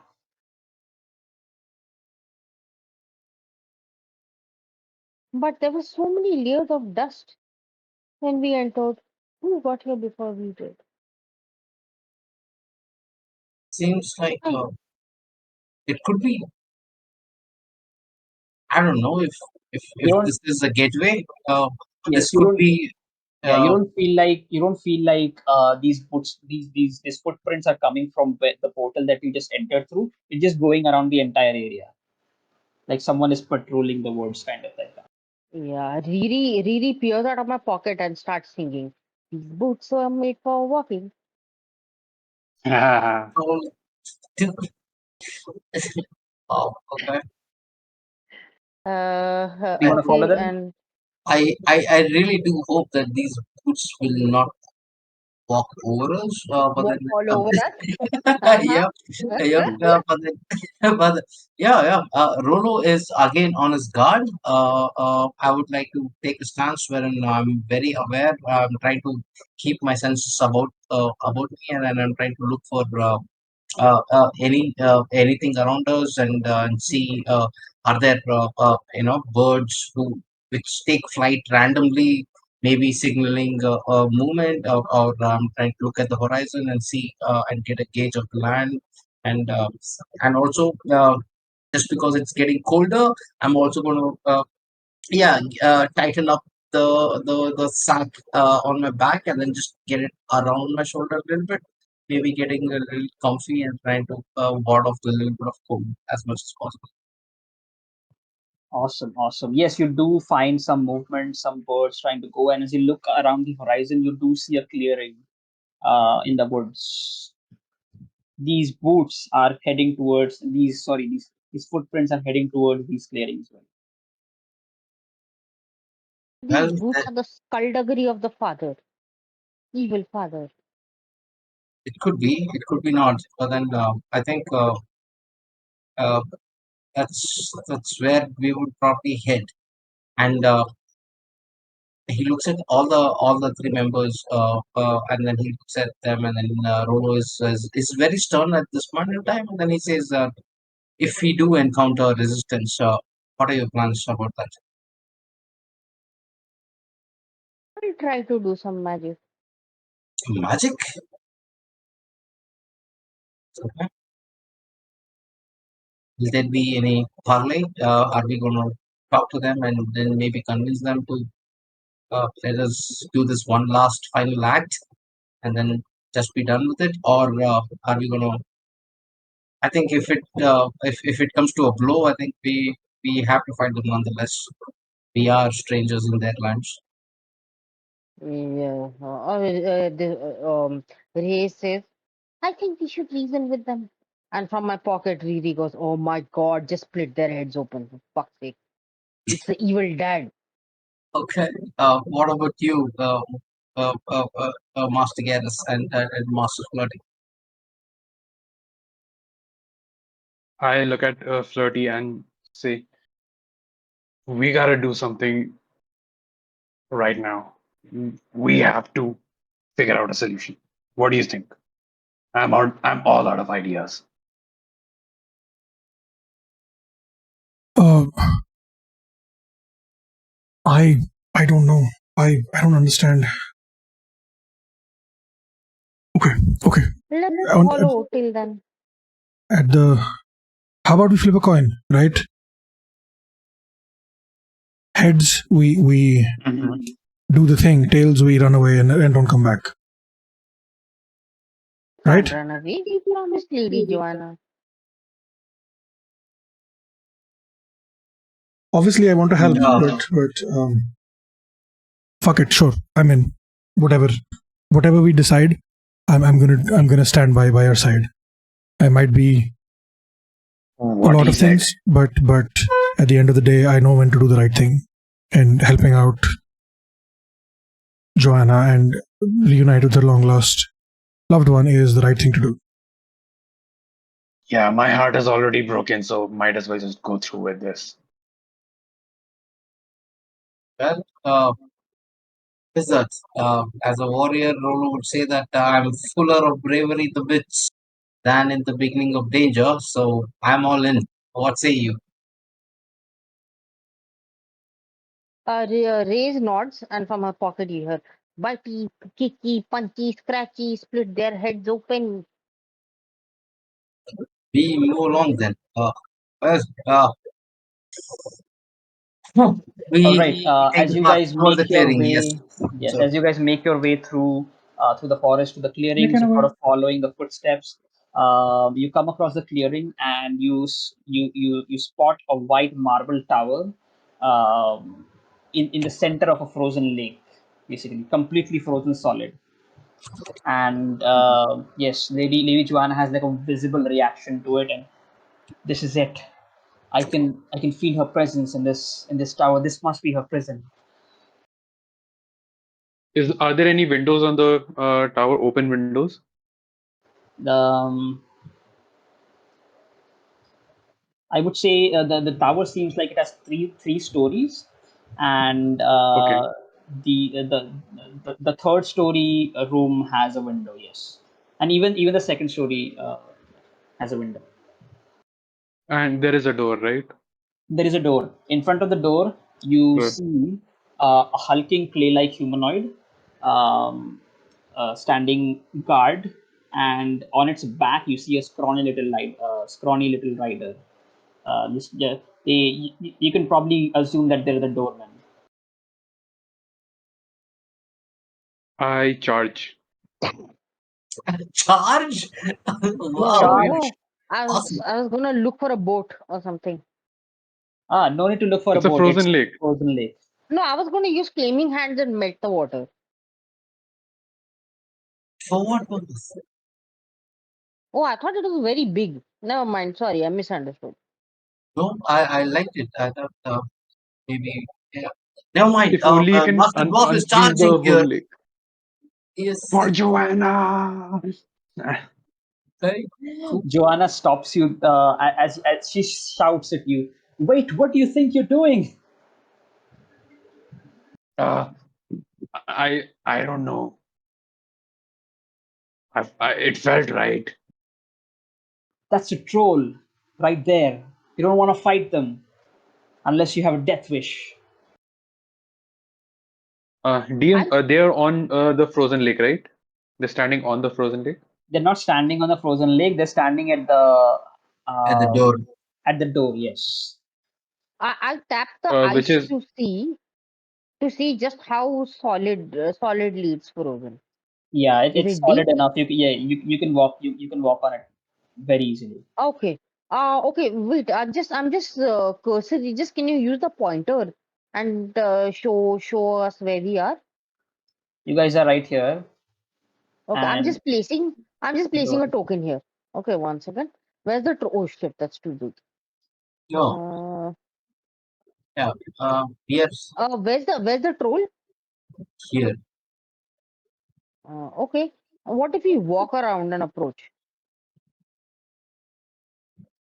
uh, Yeah, they do seem to have noticed you, by the way. Oh, never mind. but DM, won't they be standing if the tower is in the middle of the frozen lake and they're standing outside it? So technically they're standing on the frozen part. It's like a flooring. Okay, they're standing on a flooring, which is jutted out of the Oh, frozen lake, okay, and which okay, leads to a understood. door. Yeah. Thank, You understood. know what? Okay. Here is a crazy idea. Master Dwarf, you wanted to charge in, but then by all means face them head on. But then Reyes did bring up a point of melting the ice for Mhm. all the good reasons. Here is what I think. Uh, I want to, or we both could rush in, lure them out into the lake itself, and Reyes might I was Uh-huh. just thinking could that. could melt the ice underneath them, and then maybe we have a chance then. But Helm, it's a level 1 spell, huh? Don't expect too much. It'll Right still give now, you a chance. listen. Right now, we have To at 11 least minutes, go. so we need to do whatever we need to do Yeah. really quick. Yes, sir. Yeah, Yep. yeah. So we do this. Let's go. If we yeah. Garrus and Rolo. We'll try to get their attention and try to probably uh, yeah, Lure them away. yeah. I'm going to do monkey faces at them, and then probably do a very uh, uh, discomforting troll poses, which will probably trigger them. Yep, and probably chuck a few stones I'm gonna or ice yeah. snowballs at them. Yep, Yeah. we are I'm here. gonna flip them off and do the Degeneration X sort of pose, like just keep pointing it. Do this. As Hmm. you do that, they notice you, and the rider on the back it looks like a very strange sort of goblin. Okay, and the troll is just sort of, they look towards you as you throw snowballs and stones, and then the troll is very unbothered. But that goblin on the back, he says, "How are you? Are you visitors of the princess? And why Yeah, are you yeah, chucking exactly. stones Yeah. at us? That's the way we greet people where we're from. Are you from the mortal realm? No, Maybe. no, sir. I've heard that the people in the mortal realm greet people like this by throwing stones at them." Yes. Wow, these Fuck guys you, are sir. smart How are as. you doing? At that point, Reyes was just gonna butt in and say, "If we ask nicely, will you let us through?" And then this guy says, "Fuck you." And she's like, "Never mind."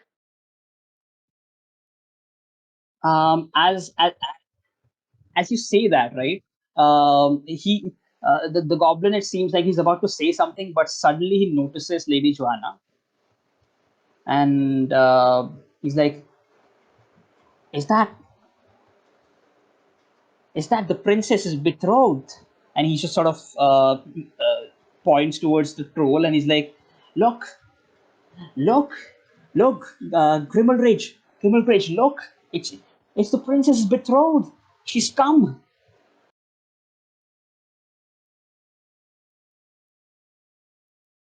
Wait, you know who she is? You've been Uh, waiting for her? uh, Yeah, Rolo is going to what's step going back and on? then make way for a full view of the lady, and then I'm just go on my knee and then try to see what are the reactions. Yeah, let's see. Yes, we've been waiting for her for centuries. Oh my god, the princess will be delighted to see Oh, you. Please, please head in. Please, right now. Of She's been waiting for so long. Oh my god, the wedding Questioning their feast. motives. Sorry. I'm questioning their motives. Why they're being so welcoming towards I me. feel like Void is helping us speedrun through the ending. yes, sir, I really Okay. do, and then I'm going to walk in as well. I'm going to Okay, walk okay, in okay. very, very, It's very true. gratefully, I, very I gracefully. Yeah, I shall I not just walk insist on in any role. limply. Mhm. Yeah, I just walk in limply like, oh my god, I just wanted to fight. Like that Garrus is like, oh man, and he just like I walks. Okay. Head Rolo down. uh is Raise Raise literally twirls her way in because this is free ka ice skate. Mhm. Rolo is very apologetic to the troll, whom he making troll faces, and then he's like bowing, Yeah. like sorry, sorry, and then he's gonna bow profusely 3 4 times more, and then he's gonna make his way Um, towards across it. yeah, Raze is also very sorry. She tells the troll sorry. And Riri from her pocket goes, "I ain't sorry, ugly." And I'm like, the shit, troll, shut up. the troll just Okay. yeah, the troll just sort of scratches his head. Well, go on. It's been a while. Yeah. Yeah, you took your time, I, Lady Yeah. Joanna. I still do the degeneration expose, and this is actually a greeting from where I come. Mhm. Yeah, mortals. Yeah, we just crazy. Yeah, yeah. Mind us. I'm face palming, and Riri is imitating the degeneration symbol. Raze is face palming and just walks in by covering her face. What a Yeah, party. as you walk in, you walk into the entrance hall.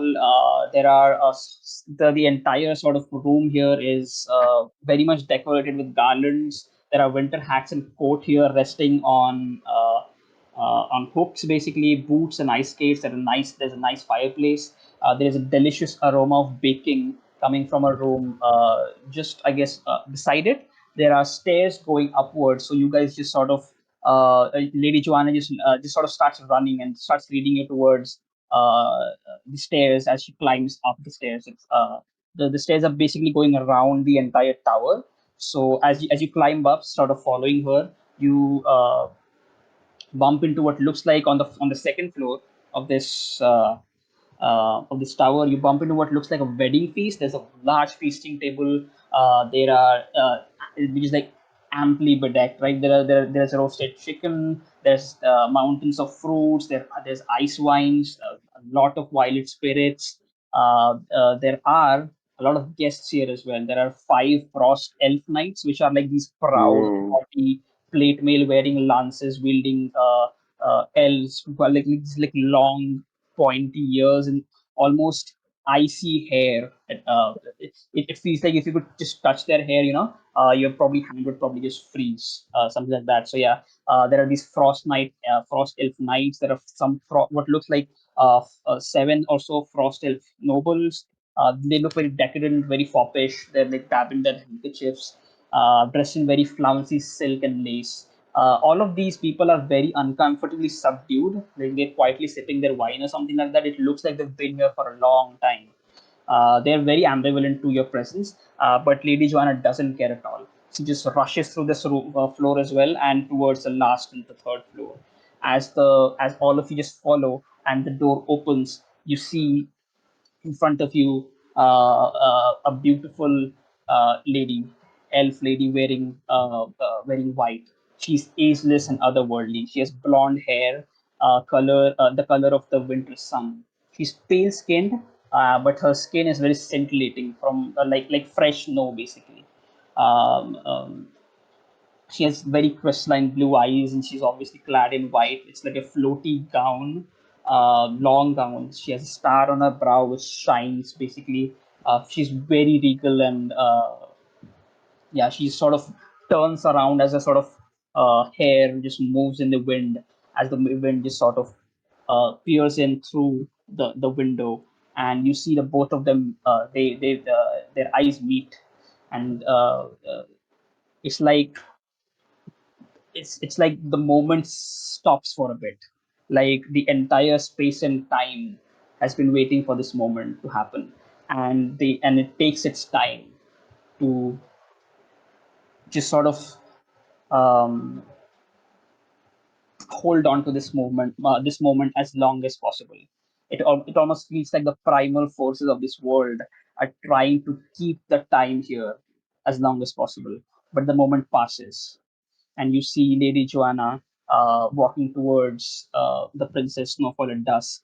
They both hold out their arms in like they're trying to get a hold of each other, but obviously, Lady Joanna's hand just sort of passes through hers, and Lady Joanna says, um, with like a very sad smile on her face, she looks towards her and she says, "It's been a while, huh?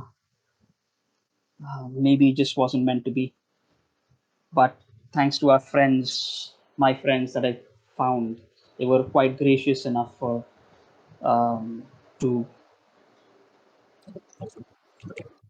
take me here and uh, find you. Basically, it's like I can't even I can't even imagine uh, what to say right now. It's like I've had these thoughts in my head for so long, almost a millennia now. The things I've wanted to say to you, but right now, looking at you, it's all of it's just gone. The princess just sort of smiles very faintly. She puts her hand on Lady Joanna's cheek, and she's like, "You don't need to say anything."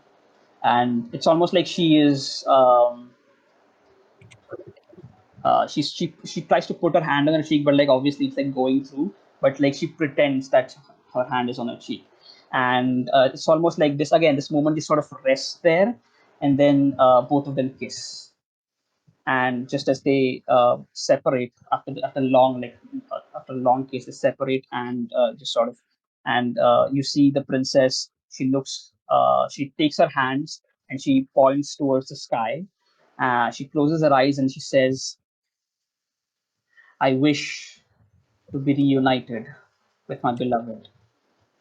And suddenly you feel, Rolo, the sack in your hands, the skeletons are just sort of start trembling. Basically, they pop out of the sack, uh, join together, and you see flesh forming onto the skeletons as Lady Joanna's ghost is pulled into her body, and suddenly she's alive right there in flesh. As always Nice. happens, Princess turns towards you with like a regal, almost otherworldly, ageless smile on her face, and she says, "I thank you, brave adventurers. I know I might have tricked you into coming here, but it was not my intention to disappoint you. I have been living an immortal life, um, a life without my beloved. And once I knew that there was a chance that I could be reunited with her, I had to do this. But it is your noble hearts that made this happen, and for that I thank you. For your efforts. I know that your efforts are priceless. I don't have a lot, but everything in this room is yours. If you want, it's for your taking. I cannot thank you enough for reuniting us after a long, long time. Rave Garrus bows to laughs. her. Rave, Yes. Yeah, sorry. Go ahead. Rave just bows to her very respectfully, and then Riri pops out of the pocket and goes, "Yo, thanks for getting us out of the coma. We should have gotten that 99 years ago, though. That would have helped." Perhaps I should have done this earlier, but it took me a while to find you. And I know what your destiny is. And I'm sure you'll find your Princess Charming sooner rather than later. I do wish that you do. What are you Rave doing does a in my happy to her on the swamp? spot. She turns to you, Rolo, and she says, "Noble knight, I know you've come here as a duty, but tell me what your desire is. Tell me what you wish for in your life." Well, to be fair, my queen, the more I'm sorrier for my fate to carry you and your remains and your loss, uh, my fair queen. But uh, let me say that this journey itself, such a fellowship of my party, I am proud of and I'm happy to be with. That we did eventually did succumb to a dream, and then it gave us a purpose, and then we came together, and then we eventually were a part of much greater things of meeting two lost souls. I think that is enough. I've lived a long life, and I shall remember this adventure forevermore until my last breath. This is all I ask. Uh, Thank you for this. No, I should thank you. And I am no queen, I'm just a princess, but I can offer you something to aid in your adventures. And she puts her hand, like these very long spindly hands on your head, and you almost feel a What calm, are you doing in that my you swamp? can accomplish anything, that the forces of these worlds will make sure that you do whatever you do in your life, that you will be able to accomplish it. And you gain 3 points of luck permanently. Woohoo! Okay, okay, thank you. And then she turns to Flirty. "Master Dwarf, what do you desire? First of all, I need to thank you. And yes, tell me what you desire. What do you want in life?" Listen. Gold is fine, riches is fine, money is fine, whatever. Are we invited to the wedding? Of course, you all are. Yeah. So then Um, everything else is a moot point. Also, isn't your dad dead? So that makes you a queen, doesn't it? I believe he's immortal. All right, So, fine. I so guess we can go essentially, kill him then. yes, he's immortal. So was I. But in my wish of reuniting with my beloved in flesh, I gave away my immortality. And yes, now that I'm completely mortal, just like all of you, I wish to spend the rest of my life with my beloved, happily ever after. That is all that one wants. That is yes. Um, this was an interesting adventure, but I'm glad that it ended on a happy note and not with death and destruction and sadness. What are you doing yes, in sir. my swamp? Yes, finally she turns towards. I'm so sorry. Is this taking too much time? But Yes, these are the No, last go we're ahead. moments. over time. Uh, We're like 35 minutes over time. I'm so sorry. These are the last moments. Okay, she finally turns towards Garrus and she says, "Master Dwarf Garrus, a noble dwarf such as yourself, I thank you. And what do you desire in life? What do you want?" Uh, uh, my friend here, Flirty, doesn't want any bitches, but I would like some, and I would like some gold, and yes, the marriage invitation as well. And if I can get a hut here in the Feywild, where I can come here without any problems, that would be nice as well. And he just keeps starts rambling This fucking guy. what all he wants. All that I As you say, I own. want bitches. Really chucks a coin at you Oh my God. Yes. in So anger. as we just sort of just ramble on, she just sort of smiles, and she again takes her hand, puts it on your head, and she you feel like you're stronger. Um, you feel like you're faster, and you gain like 3 points of dexterity permanently. This will help you Oh, accomplish anything in your life, Master Dwarf. And as you do it, she turns towards sure. Lady Joanna, and like I said, anything here is yours. Have at it, and you're all welcome to the wedding. Yeah, and that is where we end this Re- one shot. I'm so uh, sorry that so it's I so will butt long. in. I will butt in and I will butt in and I say really didn't get a wish. I I Yes, fail to little understand dream. how being faster is gonna help Garrus get bitches, but like, okay. Oh my god. Maybe you know what? You know what? You know Uh, what? I'll let her he's grant you. dexterous. He's Yes. dexterous. Oh, Oh okay. good lord. All right. Okay, okay. I was gonna say I'll give you points in personality, but hey, eh, sure. That Whatever. is where we end. Yeah, that is where we end this one shot. Thank you so much for playing. Thank you, Steve, for giving me the opportunity, giving these awesome players the opportunity to play for a really great cross. Yeah, Thank you, that's it from me. Steve.